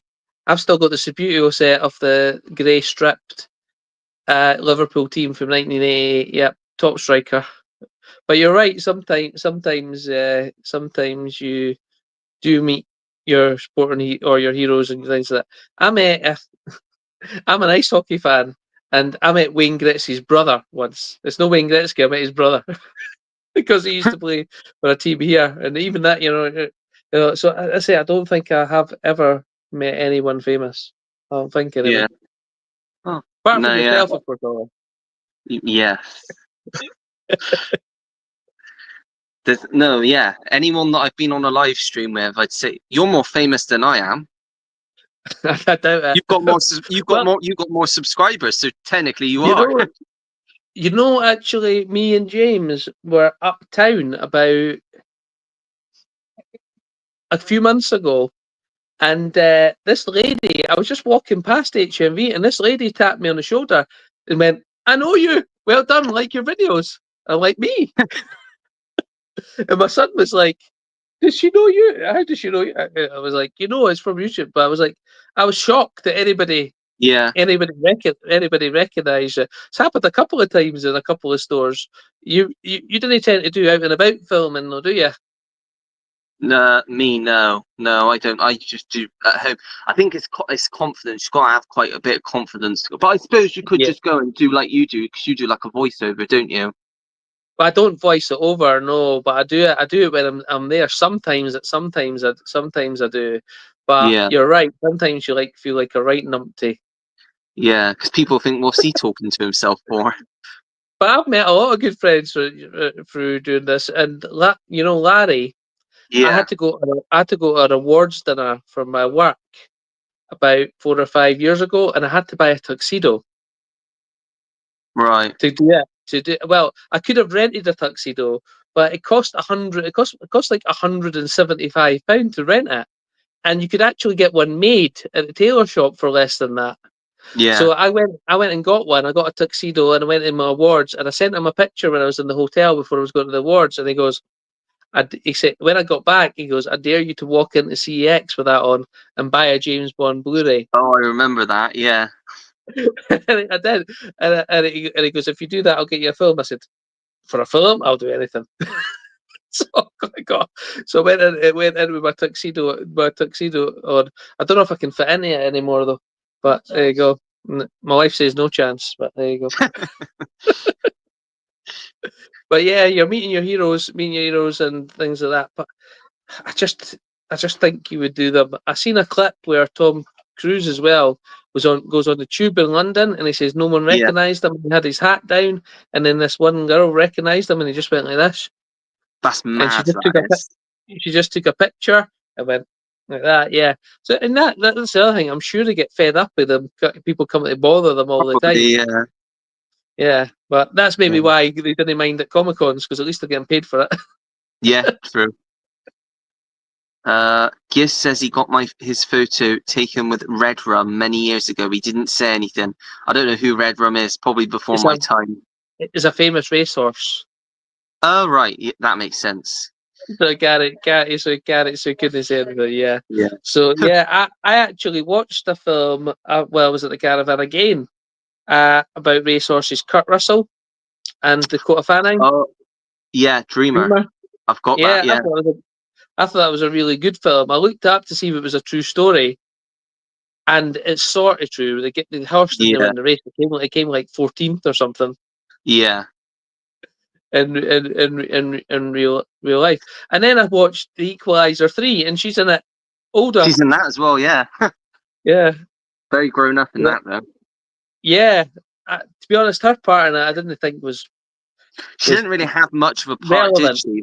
That's what I mean. It Yeah, wasn't relevant they much. were just trying to But link it back to the previous two films, because obviously being the yeah, daughter.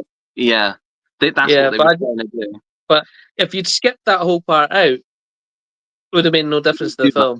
Yeah, she didn't really do much, did she? No. Sai said nay. That's probably what he said. Yeah, Yeah, the horse. Yeah. yeah. Spectre said, I wish they'd have gone with Martin Campbell for the new James Bond, because twice he has successfully started off a new Bond era with GoldenEye and Casino Royale, and both were not matched by what followed. Yeah, I've said this since I think they've made a mistake with going with Denis Villeneuve.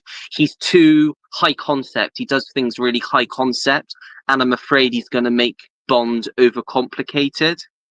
And I think it needs to be simple, like Martin Campbell did with GoldenEye and Casino Royale, and bring in new audiences from new generations, which he's, like you said, successfully done twice now.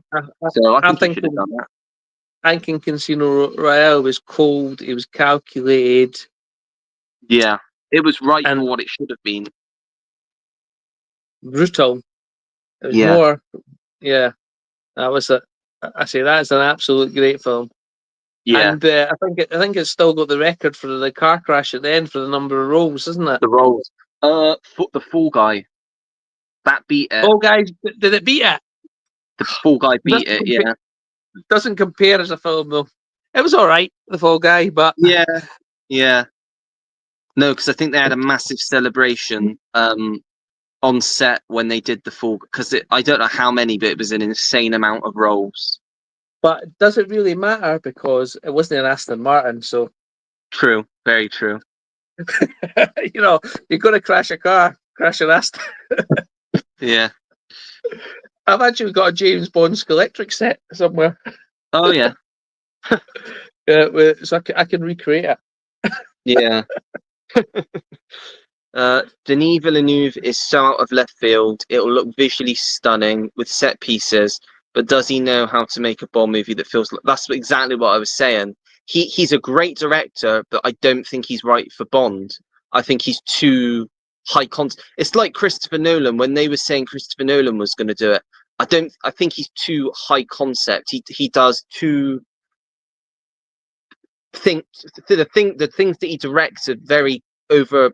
Well, Tenet, really yeah, Inception, yeah. I've not seen Tenet, and to be honest with you, it's sitting on my shelf, and I'm dreading watching it. To be honest with you, I want to see it, but somebody said the volume on it's awful as well. It's just not. Yeah, it's got weird, it's very odd. We're talking about the same director that made Arrival, aren't we? Denis Villeneuve is, yeah. I watched Arrival the first time I watched it, and then I watched it. I thought, again, it's sort of my too simplistic plot. Aliens come to Earth and leave. But then I watched it again and again and again, and it did get better. So maybe if he does that with Bond, there might be layers to it. But maybe. But yep. Who's been cast as the new Bond? Has anyone been cast as? No, nobody yet. They've not done anything yet. It could be Henry Cavill. Yeah, but maybe he's a bit too old for that now. I'm not sure. Maybe. But that have you when he was in Mission and there's Jim saying theatrically, yeah, you take a drink, but I'm not going to beer. I've just got water. I've got water as well. Yeah, drink it today's phrase that pays as I saw that theatrically. You could, if you're free, Jim. The link is further up. Oh yeah, you won't be able to see that. I'm going to put the link in the chat just in case you want to join. I think that's right, isn't it? I think that's the right link. Yeah. If you do want to hop on, Jim, you're more than welcome to if you're free. I think I'm just going up. Yeah, that's the right link. Yeah, I'm going to take a swig of water now because Jim said that as well. Just keep saying theatrically because I think we need to drink as much as we can on a day like I've today. not got any water left. I've not got any water left, and I'm out of ice. I should have bought That's ice not at the good. shop when I was there. What I might do is I might get a lolly, an ice lolly. That might be good. I've not got anything. I've got no ice lollies, nothing. Just got to go with tap water. Well, that's what I had. To be honest, at the we go on holiday with the caravan, and I really like Coke as a drink, but I'd never buy it at home because see if there was a 2 litre bottle of Coke sitting beside me, I'd be drunk until it's gone. So I never have it in the house. But what we do, because it's holiday at the caravan, we'd get a 24-pack of Cokes, take them down, and me and my son drank them between us. Yeah. For the week. But I don't do it at home because it's just too bad for you, isn't it? Yeah. But when I'm on holiday, I can have some. Well, technically, technically, I'm still on holiday. Yeah, you're on holiday till Monday. Is that a parcel for me? I didn't order anything. That's what I'm getting at now. I'm ordering stuff and I can't even remember. I bet someone's ordered something for you. I didn't order this. I don't know what it is. Did I order anything? You could do a live stream unboxing. Let's see if I can open it and see what. Oh, there goes my glass. Luckily, it was empty. I need to put this on the stand. Let me put this on the stand, then I'll do a live stream unboxing of what I've got. We'll see. Even I don't know what it is. I could have ordered it and made a mistake, but I don't think so. Let's put this on the stand. Hey, right. Let's see what we have. Let's see. Oh, is that right? Hey, it'll do. It'll do, Pig. It'll do. It's the sheep pig. The sheep pig's got a. Has that got a Blu-ray, or is that Babe Pig in the City? Can't remember. Right, let's open this and see what it is. Maybe sometimes Larry, when I come back from holiday, does send me things because he likes me to have something to look forward to when I get back from holiday. So yeah. It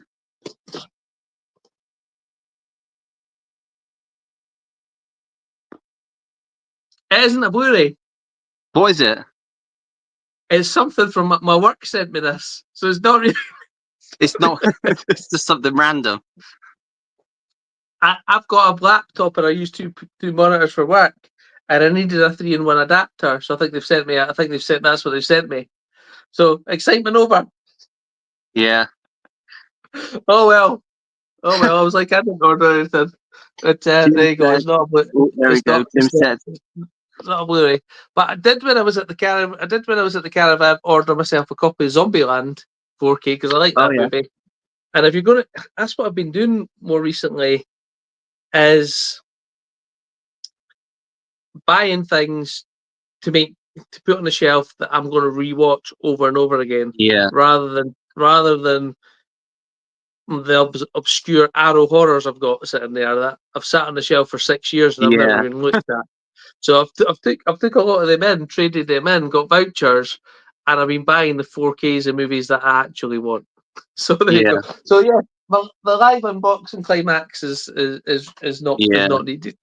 Oh well. Jim said I'd love to, but I just woke up and I have to prepare for the stream that I have today with Gareth. Of course, you do a stream on a Saturday, don't you? At 7 p.m. UK time. Is that with Gareth Video Tasties? I'm presuming. I think so. Yeah.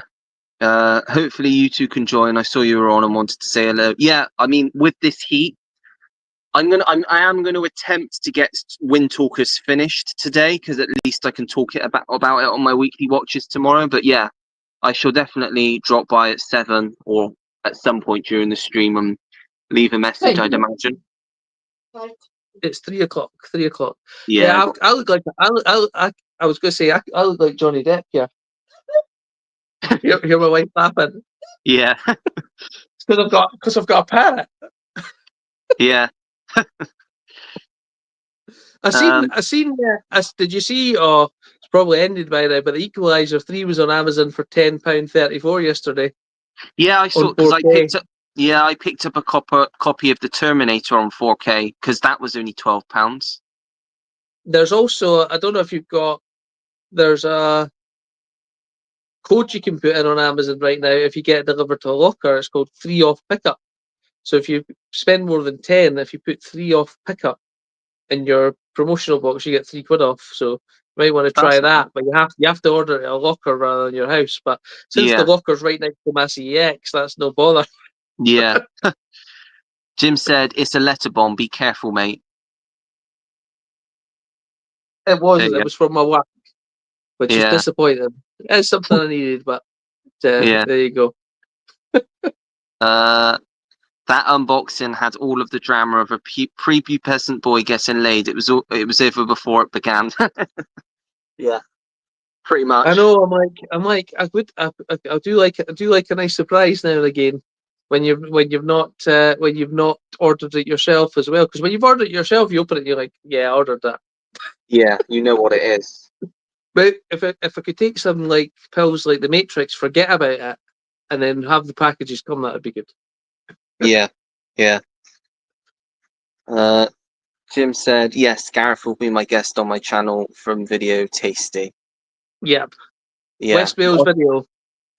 I sent him a big box of my VHS ones that I was going to keep, but I just don't have space to keep videos. Yeah. You know, I've got a few. Have you got a video player, Ollie? No. I've got one in the cupboard, and I'm like, I do set it up occasionally, but you're Yeah. like, am I really going to put a video on my 4K TV? Not really. Yeah. Some of the things. True. I've kept a few of my favourite ones, but not many. Yeah. This says, I'm trying to resist looking at the Arrow and Zavi cell. Yeah, I got into a bit of a situation with that because I ended up spending over £100. So, yeah, video coming on Monday. Yeah, I ended up getting 7 things, all things that I wanted. That's okay, but I used to be able to, before the cost of living crisis, maybe turn around and go, yeah, I'll spend £100 on movies, but I can't do that these days. I just No, can't. yeah, it's just these sales are a killer. They are a killer. I always have to find a justification in the Yeah, sales. Like I found the Arrow dinner in America that was £9, but you could trade it in for 21 at CEX. yeah. So I got 2 of them, traded it in for 42, and got myself 3 4Ks. I've got to have a Oh, that's not justification. bad. Well, I'll do a quick. I have obviously recorded the video, but as this is live, I'm going to do a quick preview of what I got in the Arrow cell. So I'll go and grab them quickly because I did a proper unboxing. Oh, they're already arrived. They're already here. Yeah, they came last week.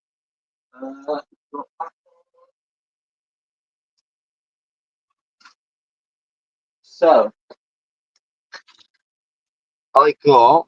There's only one that I've seen, and it was a must. And I'm sure you've got it in your collection, James. Obviously.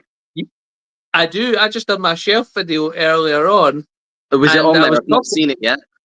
Yeah, it just went on. It just went on about like I done it before I went out to the shops, and that is in it. And I was saying that the tree in the Sycamore Gap that they cut down's in that, which is Yeah, such a shame. because that was in And he 28 years later, wasn't it? and he doesn't do an English accent. He could an American Robin Hood Yeah. accent. Which, you know what, I didn't notice until somebody actually No, pointed it yeah. out to me. Yeah. It's not something I was like, he's not doing an English accent.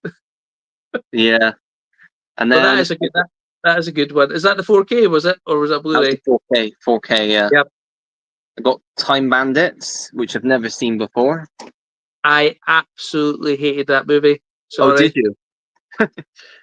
I didn't hate it. Hate's a strong word, okay? It's a bit Monty Python-y for me. I love Monty Python, so I know I'm going to love it, see? Yeah, you'll like if that's the thing you like, then you'll like Oh, I that. love it, yeah. Yeah, so that I just didn't. What are you saying? Yeah. So yeah, I just didn't. I just don't get on with Monty Python. It just doesn't click with me, that humor. A bit like the Yeah, Blazing Saddles humor just didn't.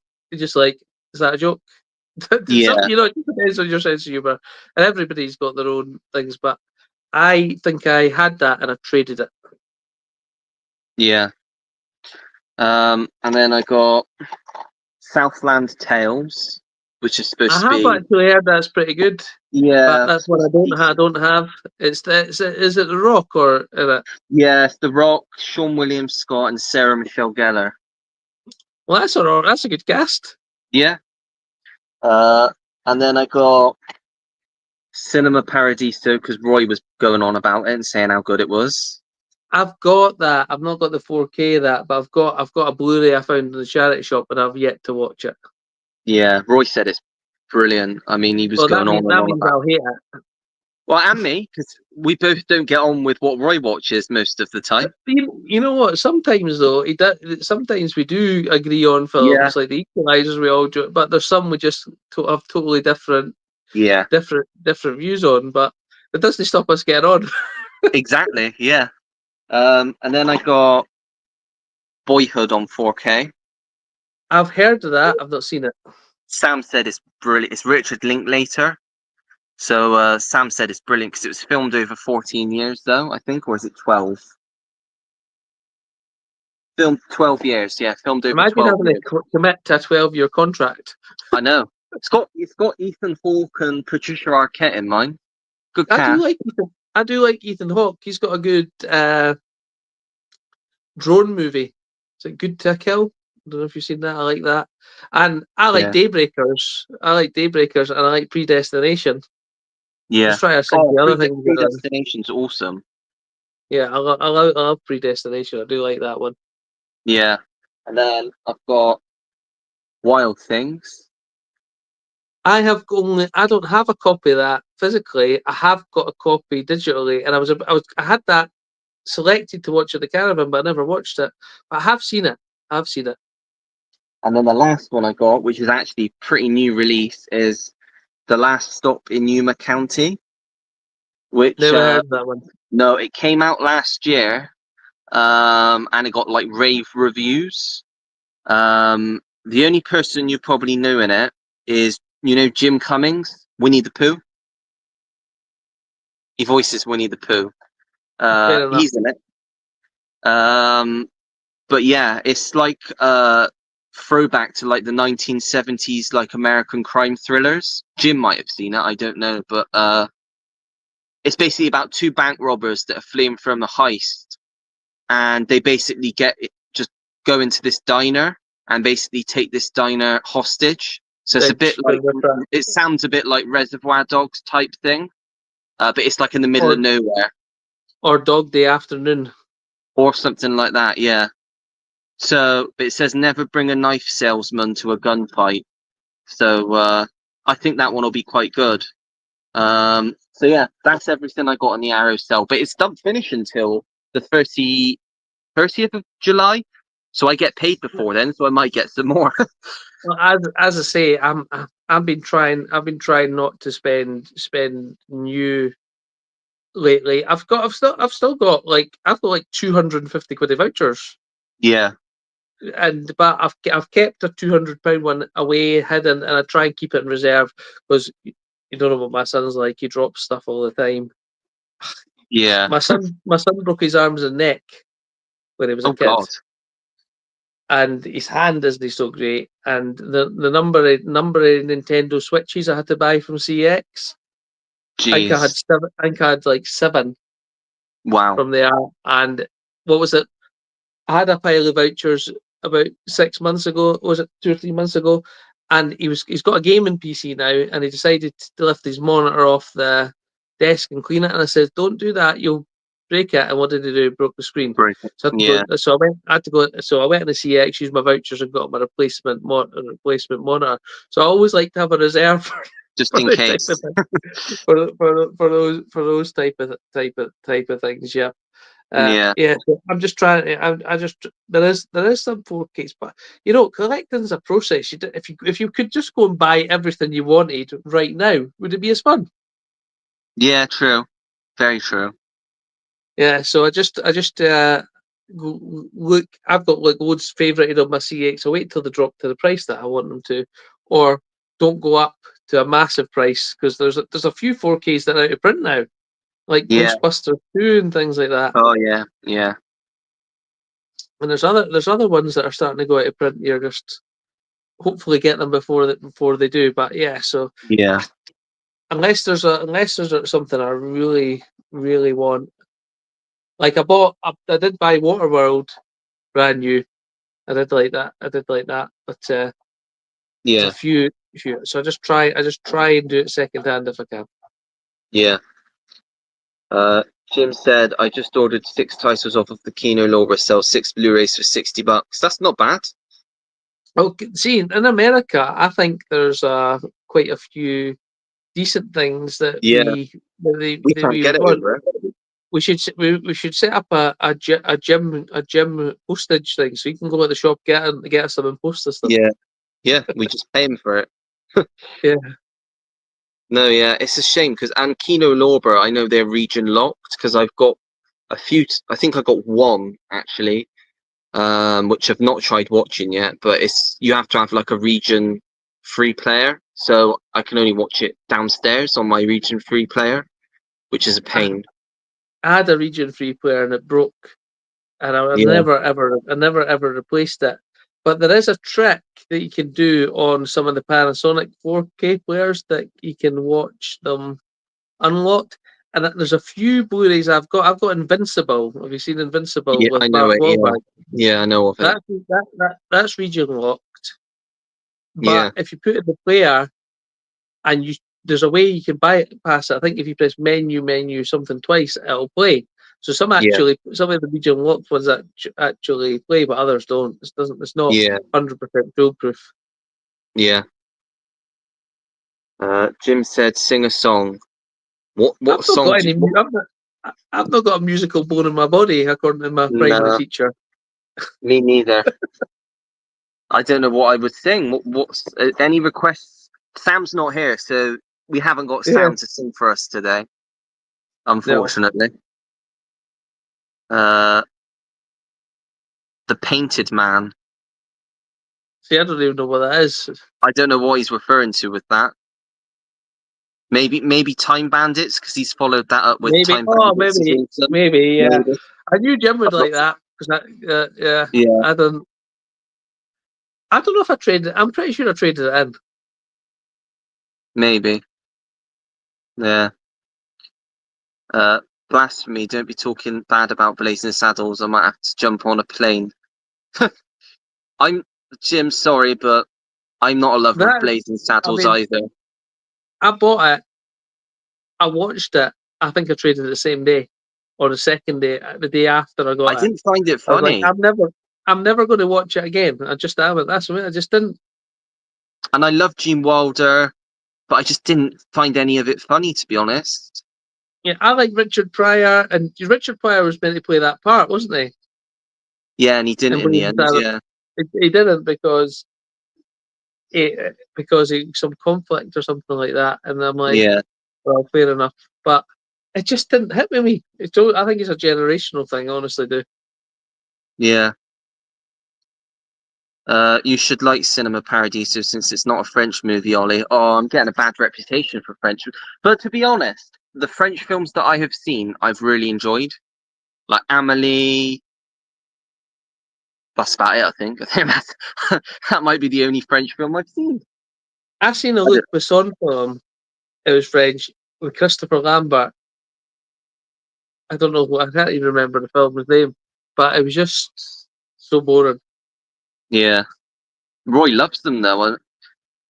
Everyone says He I don't. keeps saying he doesn't He though. doesn't know wherever he gets it from because he's only mentioned it once. I think it's Stuart because Stuart keeps bullying him about it.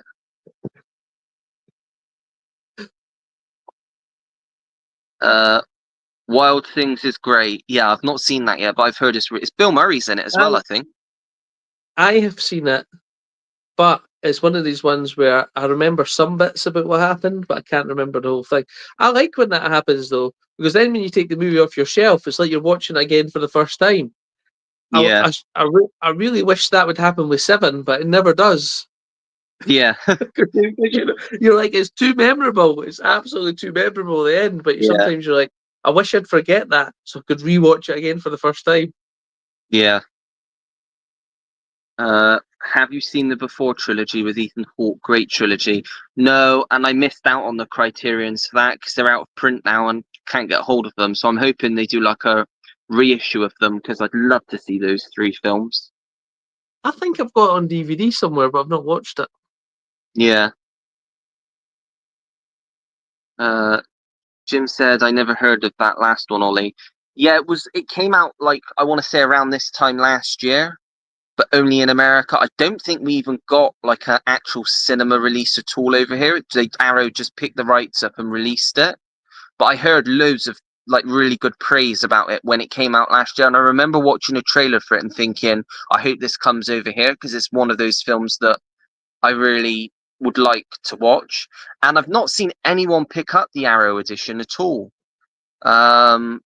So I'm hoping it's one of those that people will start picking up and it'll like get good word of mouth because it looks awesome.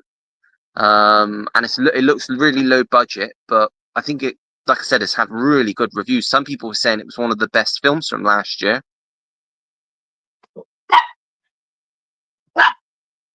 Uh, the Painted Man is from Robin Hood. That's which character calls Morgan Freeman. Ah, that's where it's from.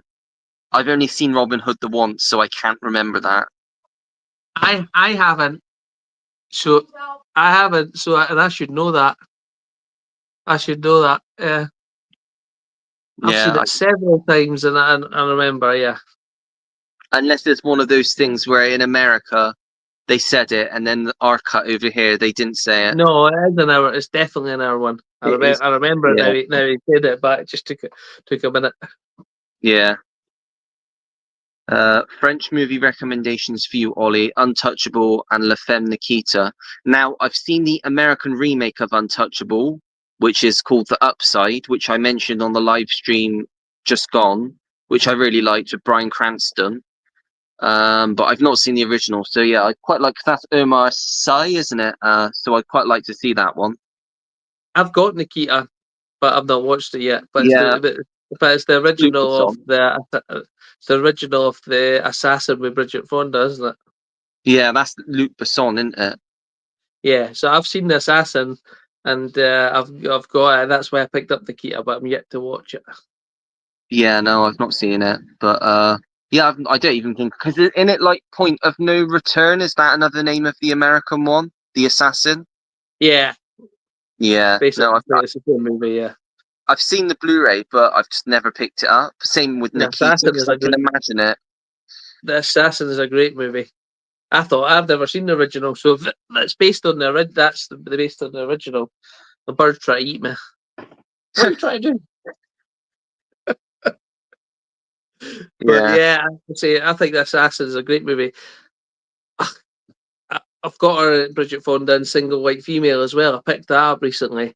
I haven't watched. I've watched it a couple of times, but I've not watched the Blu-ray yet. But I bet it's great. yeah. No, I've never seen. I know that one's on Netflix at the moment, but I've never seen it. It's got an Indicator release, and when I seen that coming out on Indicator, that was one I thought I'm going to buy, and I think it went down in price to like something like $8.99 on Amazon one time, and I bought it when Yeah. it went down to that. Oh, that's good. Yeah.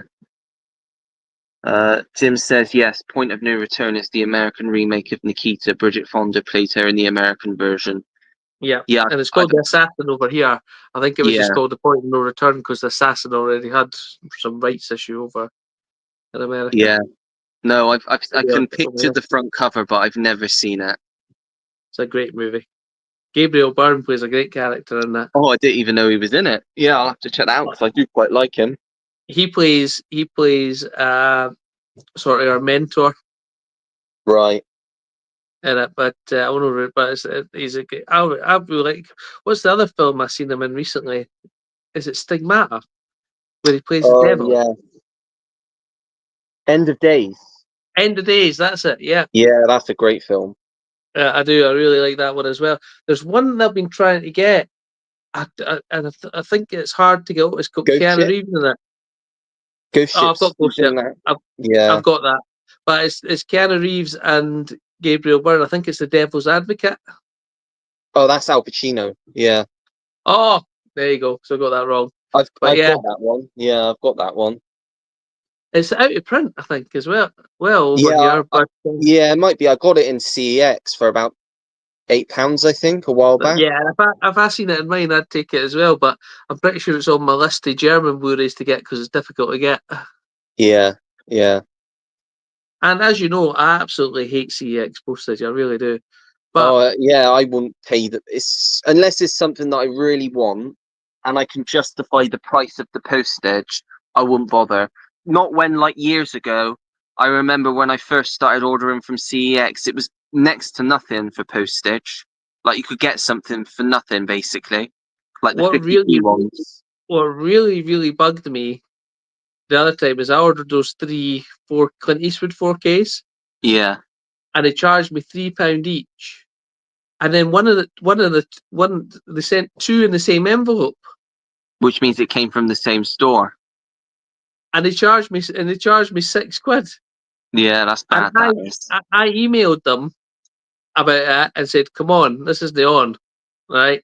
You've sent it for the same store, and they sent a generic response back." And I sent an email back saying if I wanted a response from a robot, I would ask ChatGTP. Yeah, And then they repeated the same. Another guy came on and repeated the same thing. And I said, "I understand your policy. Your policy sucks."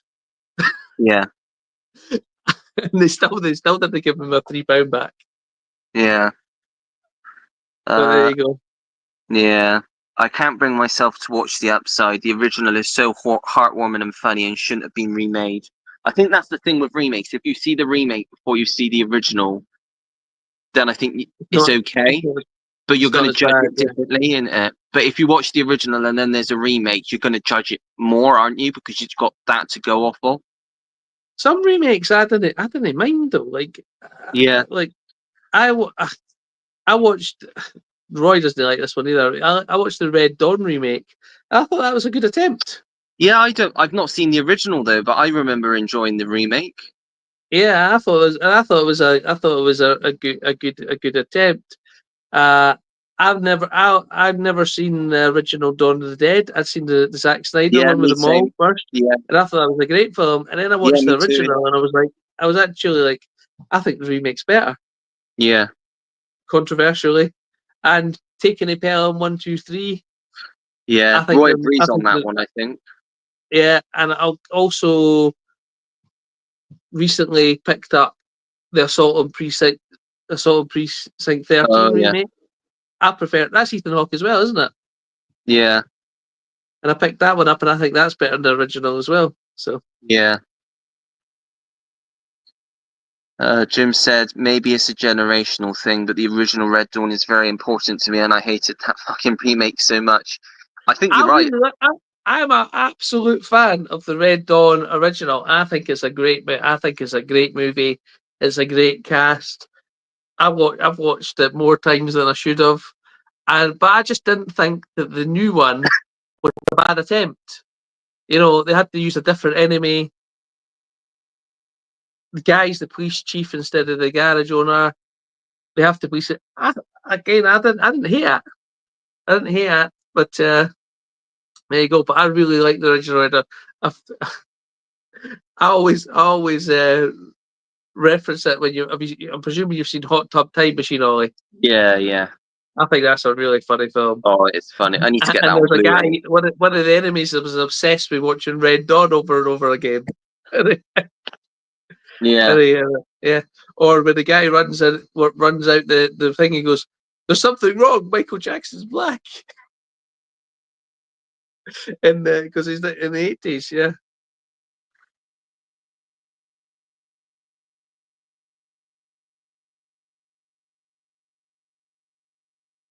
am I here?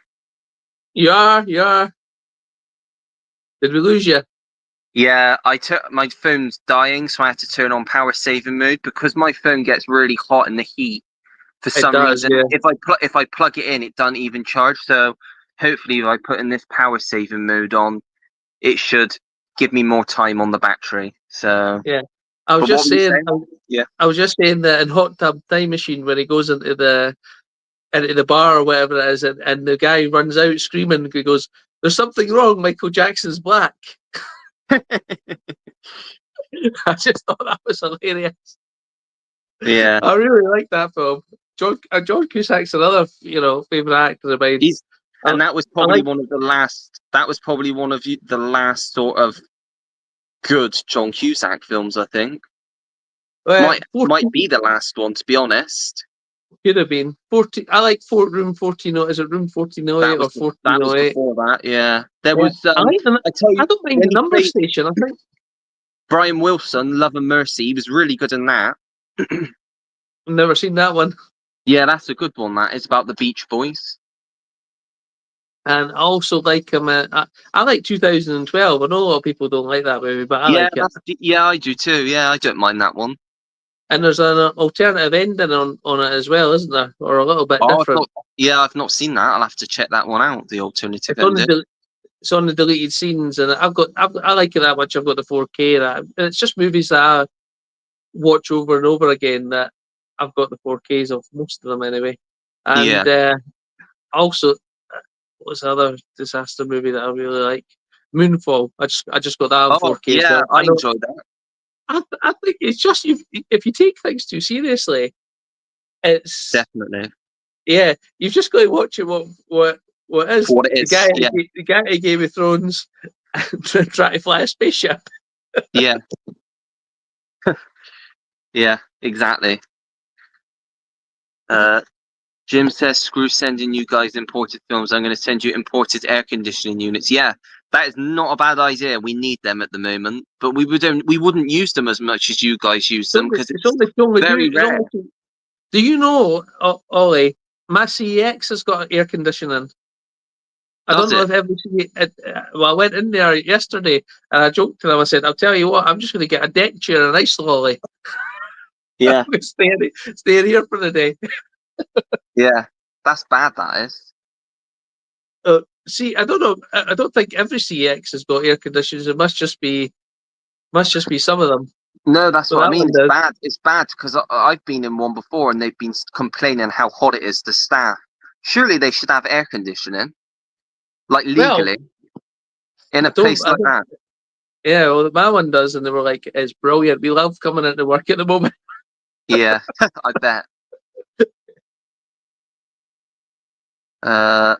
There's some rare instances of remakes being on par or even better than the original, like The Thing, 100% agree, and Dawn of the Dead. I've still yet to watch the original, so I can't really comment on that, but I do love the remake.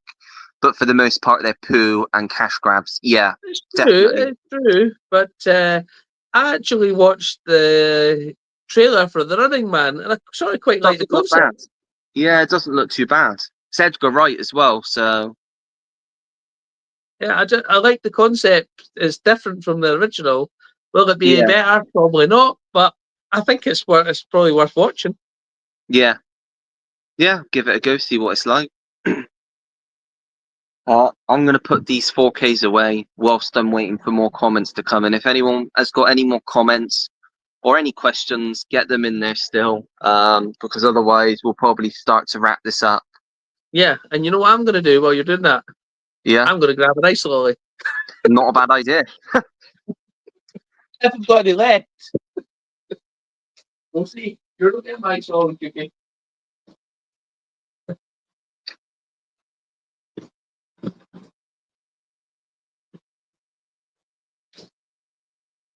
Oh, there's one left. One left. Oh. Oh. There we go. Jim says the remake of The Running Man appears to be closer to the source material that it's based on than the Schwarzenegger film, which makes me happy, except they will need to change the ending. Yeah, because it's Stephen King, isn't it? The novel, the original novel, I think. Yes, it is indeed. My wife just said that. Yeah, and Jim said the ending of the novel is problematic to say the least. I have no idea how the novel ends, so I don't really know. Have you read it? You've never read it. Okay. I'm pretty sure I've got the Running Man 4K. I've not got it, and I thought I had it, but I don't even have it. But that's one I would like to have in the collection. I thought the Running Man was a great film. Dynamo, he's the great. Yeah, I enjoy the Running Man. Bit like Have you seen Fortress, Ollie? No, I don't think so. What's that? Is that a Bruce Willis one? Christopher Lambert is a cheesy. Oh, from the 90s. Yeah, and Yeah. basically it's got Kurtwood Smith in it as the enemy. Right. And Oh, it's good. Yeah, I just watched him in RoboCop recently. First time. that's he's playing an android sort of in that one. All right. Yeah.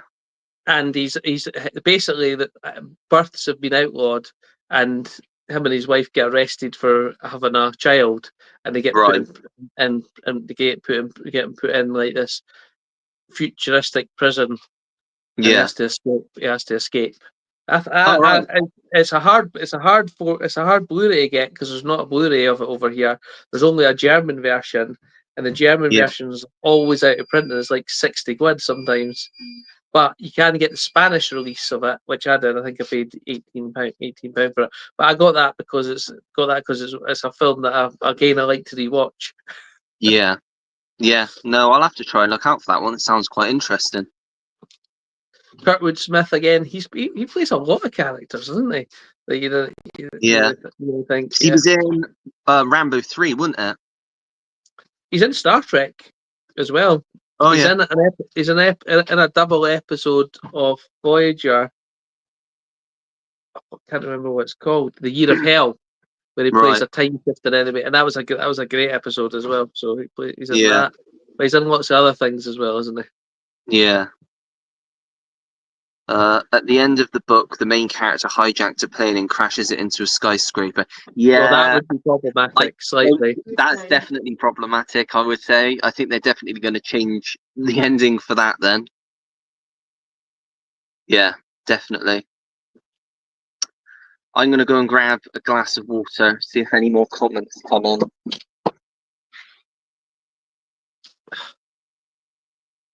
I've got my rocket lolly. I'm happy.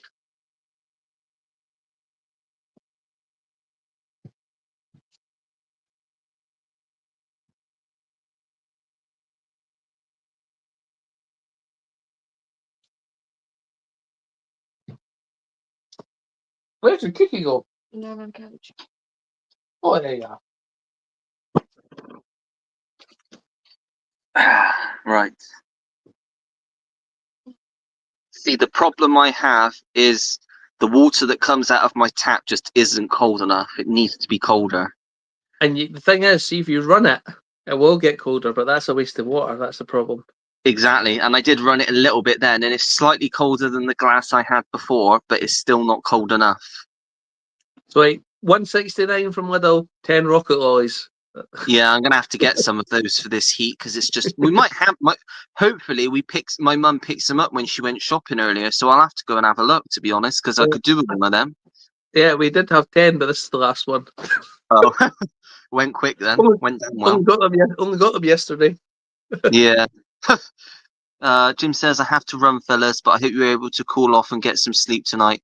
Hopefully you can join me in stream later today with Gareth. Cheers. Yeah, definitely we'll be stopping by later on. I don't usually, Jim, but just because usually on a Saturday, like last Saturday, I was at the cinema, probably the time you were doing your live stream, but 100% I will stop by. See these rich folks, Ollie, they can go to the cinema on a Saturday when they're not using their 2 for 1.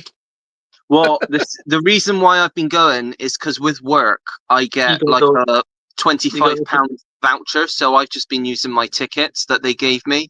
So I just thought, especially when it's hot like this, that's the best place to be in an air-conditioned cinema. But yeah, I will be joining your stream at some point later, Jim, I expect.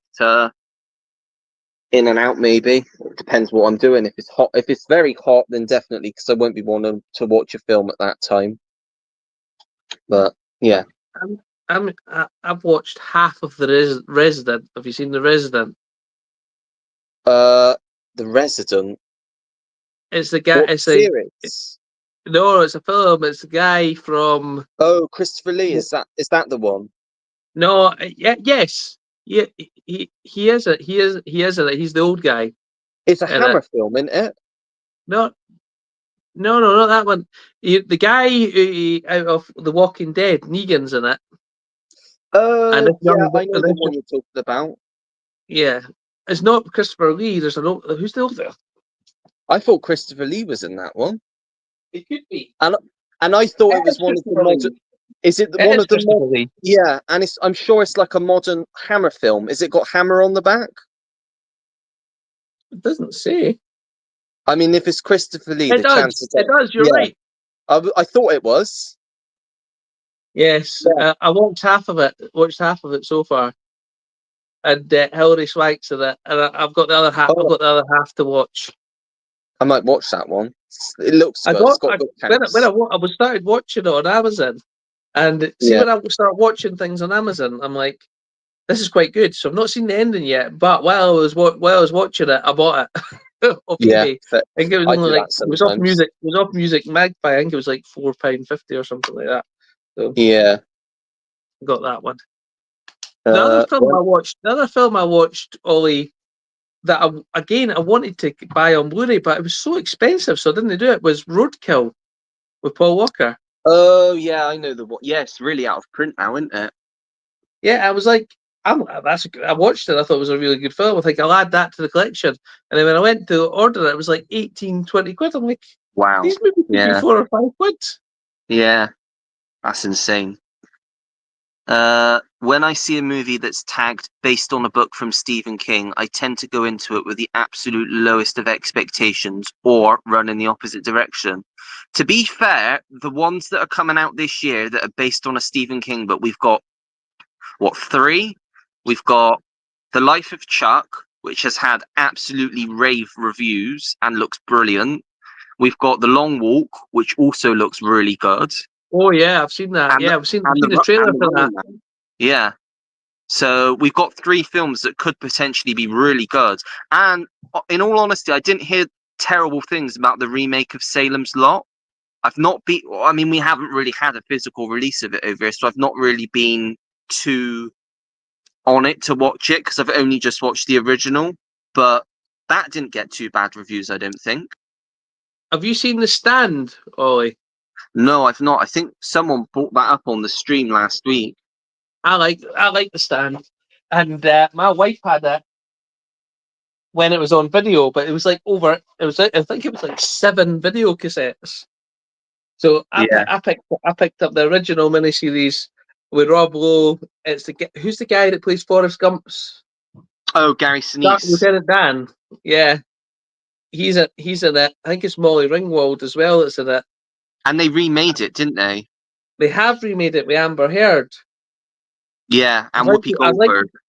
I'd like to see that. I like to see that, but I really do enjoy the original one, and I was really glad when I got picked that up on Blu-ray. Yeah. You had the Stand. And how many videotapes was it? It was 2. I think it was more than that. Yeah. But it's 2,000-page book. So yeah. Wow. I really I picked this up. I like to watch this over and over again as well. Yeah. Virus, end of the world thing. That's my kind of thing. Yeah, I quite like that sort of thing as well. You've seen the Book of Eli, haven't you? I've not seen that one yet. Oh, I really, really love that film, and the twist of that. I think you'll enjoy the twist. I wonder if you'll get the twist. Well, I watched, Next with Nicolas Cage. I loved the twist in that. I thought that was a great twist. Yep. James is asking me if he can have an ice lolly. I don't think there's any left, James. Took the last one. No, I think there's one left, James, in the box. There's one left. See the ice cream. There's one. There's a rocket lolly left. I'm getting sent out to get some more. I'm no rocket lolly. What's the matter with a rocket lolly? You went to the cinema. I guess I have to take a drink. Take care, guys. I did indeed. Yes, Jim, you do need to take a drink. Misery and Shining are great, and It and The Mist remake are good, to be fair. Yeah, I'd agree with all of that, to be honest. I enjoy all of those films. I like the remake in it Chapter 2. I thought the second one was as good, but I do No, like yeah. the original. Yeah, I I'm, agree. I was disappointed. I'm just looking at my shelf there. I don't think I've got the first It on 4K. That's something I'll need to remedy. Yeah, I think I've got both of them on 4K. I've not seen them I've got for the second. years. I think I've just got the second one, and I've got the one on Blu-ray. I think anyway. Yeah, That's one I'll need to add to my list. yeah. Stand By Me and Shawshank are great also. I'm already regretting that comment. Yeah, I mean, look at The Green Mile. There you go. That's That's a good another one. great one. I think the newer ones that go to Netflix, they've not been so great. But there have been some really good Stephen King adaptations, I think. Trying to think of any The others. best one is the Simpson movie. Yeah. No, yeah, I can't think of any others, but there's so many Stephen King adaptations out there now. One that I've always been interested to check out, but I've never seen, is called Thinner. Have you ever seen that? Yes, where basically. Get cursed. Yes. What's the other one that I've got? The Dead Zone. Dead Zone's good. I like the Dead Zone. Oh, with Christopher Walken. Yeah, Yeah, that's a good one. That's a good one as well. Thinner. I have seen Thinner. Yeah. yeah. I managed to get a Blu-ray of the new Salem's Lot off Etsy, and the film seems very rushed. They need to release the 3-hour director's cut, which apparently does exist. I blame studio interference. I think the studio probably cut that film to pieces and just because it didn't even go to cinemas in America. I think we got a short theatrical release over here, but I don't think they even got to see it in cinemas in America. I heard in World War Z, there's a 4-hour cut of World War Z. Yeah, I've heard of that. Yeah. And it's got there's not a famous actor that got completely cut out of the movie. Oh, really? Yeah, and he's got like huge scenes that I can't remember who it is, but I really liked World War Z, so I can imagine. Yeah, I do too. Yeah. Imagine what the 4-hour one's like. Yeah. Yeah, that could be pretty good. They were supposed to do a sequel, weren't they? With David Fincher was supposed to direct it, but that fell through. And I thought World War Z was a great movie. I really enjoyed it. Yeah. Yeah, I'd have been interested to see what a sequel to that, where that would have, because obviously they found out who was immune at the end of the film, so they could then use that to try and get a cure in the second film. Yeah, and they could, and they've got the like this disguise where so you could have teams of them trying to hunt down zombies and things like that. Yeah, I think that Well, could have been interesting. I thought I Am Legend 2 was supposed to be coming out this year as well. They keep saying that that's going to happen, but same with It's been Constantine 2. No, it's not been filmed yet. Is it not? No, I think it's the same with Constantine 2 because they're supposed to be doing that, and they keep saying, "Oh, we're nearly ready to do that," and that never happens. So, but I'd like to see both of them get a sequel. To be honest, see where it goes. Because I quite enjoy Constantine. I know a lot of people really don't like that film, but I quite enjoyed it. Do. To be honest, yeah, I think it's a great concept. yeah, The devil and God have a bet for the souls of the people on Earth. It's a There's another film sort of like that I like, which is Legion with Dennis Quaid. Oh yeah, I know. I've not seen that one, but I've heard that's pretty good. It's in a diner. It's pretty. I really enjoy that one. You should watch that one. Yeah, I have to try and get a copy of that. Well, I think we've got to the end of the comments. I don't know if anyone else wants to quickly get a comment in, but I honestly, when I started this, I thought I would only be going for 10 minutes because nobody was really commenting, and we've been going for 2.5 hours. Well, I just happened to turn the TV on and you were there. Yeah, I got home and I just didn't know really what to do, so I just thought, well, I might as well do this, give this a go for a little bit, see if anyone wants to chat, because I just thought there's got to be people like me sat at home not knowing what to do with themselves, just trying to keep cool. So That's what I'm doing right now. Yeah, I don't know what I'm going to do with the rest of the afternoon, to be honest. I Well, I know do what really I'm doing. want, I'm getting sent to get ice lollies, apparently. yeah, out in the heat. What's the matter with a rocket lolly? Rocket lollies are great. But yeah, I want to try and get the rest of Windtalkers watched, but I don't know whether I'll get that watched. I might watch that in the morning, because if I watch that in the morning, it's not going to be as hot. So might do that before I do my weekly watches. But my weekly watches are going to be a bit pathetic this week, because I've not really watched a lot. You know, the thing with weekly watches for me is that, I'll be honest with you, I like movies, but I don't. I'm working. Usually, I'm working during the week, and by the time I'm finished and sat down, I don't want to watch something new because I'm too tired.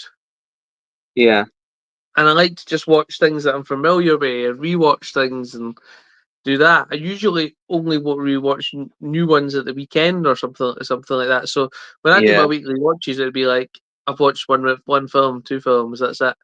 And yeah, the other thing is, I am a physical media guy, but quite often because it's late at night and I didn't want to turn the lights on and disturb the wife and people up faffing about with discs, I watch a lot on streaming. yeah, But the thing is, when you can't find something on streaming, I know I can get up and just pick it off my shelf and grab it most yeah, of the true. time. Yeah. I really enjoyed I Am Legend, but I find it falls apart towards the end. Um, didn't know a sequel was coming. Is Will Smith in it? Yeah. And He Michael is B. Jordan. because there's an alternative ending where he Yeah, lives. If you watch the I've alternative seen ending, that. I think Yeah, I think I think they should have made the alternative ending as the actual ending. yeah, I I don't think him agree. dying in it. But it's like is it the second remake? Because there was the one in the 50s with Vincent Price, and then obviously there was Third, the Omega Man, which I didn't yeah. like, and then that. I like the Omega Man and the Vincent Price one. What's his name? It's the Last Man on Earth, isn't it? I've seen it, Yeah, yeah, and it's a quite a good one. yeah. Might have to Oh, watch that you've one. just taken an ice cream, and now you're taking a nice lolly. You got a problem with that? Giz says, cheers for now, guys. Thanks for stopping by, Giz. Spetz says, bye, guys. Enjoy the rest of your day. I'll set a reminder for Monday's stream. Yes, I don't know if I mentioned, James, but I moved it half an hour earlier to 7, just because I just need to get up for work a bit early, like early in the morning, and make sure I'm not too tired. So by setting it at 7, if we go on for 3.5 hours, that's still only 10, 10:30. Yeah, well, I see. I usually have to be off for 10. That's why I usually go Yeah, at so that'll be good. time. Yep, but Yeah, that's fine. Yep, earlier's yeah. okay. But I think it's Jody and Andy are joining us on Monday, I think. Cool. Yeah. But yeah, this has been a lot better than I thought it was going to go. So thanks for joining me, James. I had someone to chat to. That's all right. I'll leave Yeah. you to the rest of your day. Yeah, I'll end it there. Hope you have a good rest of your day as well. And thanks everyone for watching as well. And yeah, speak to you soon. Bye, guys. No, Bye, thanks. James. Bye. Bye.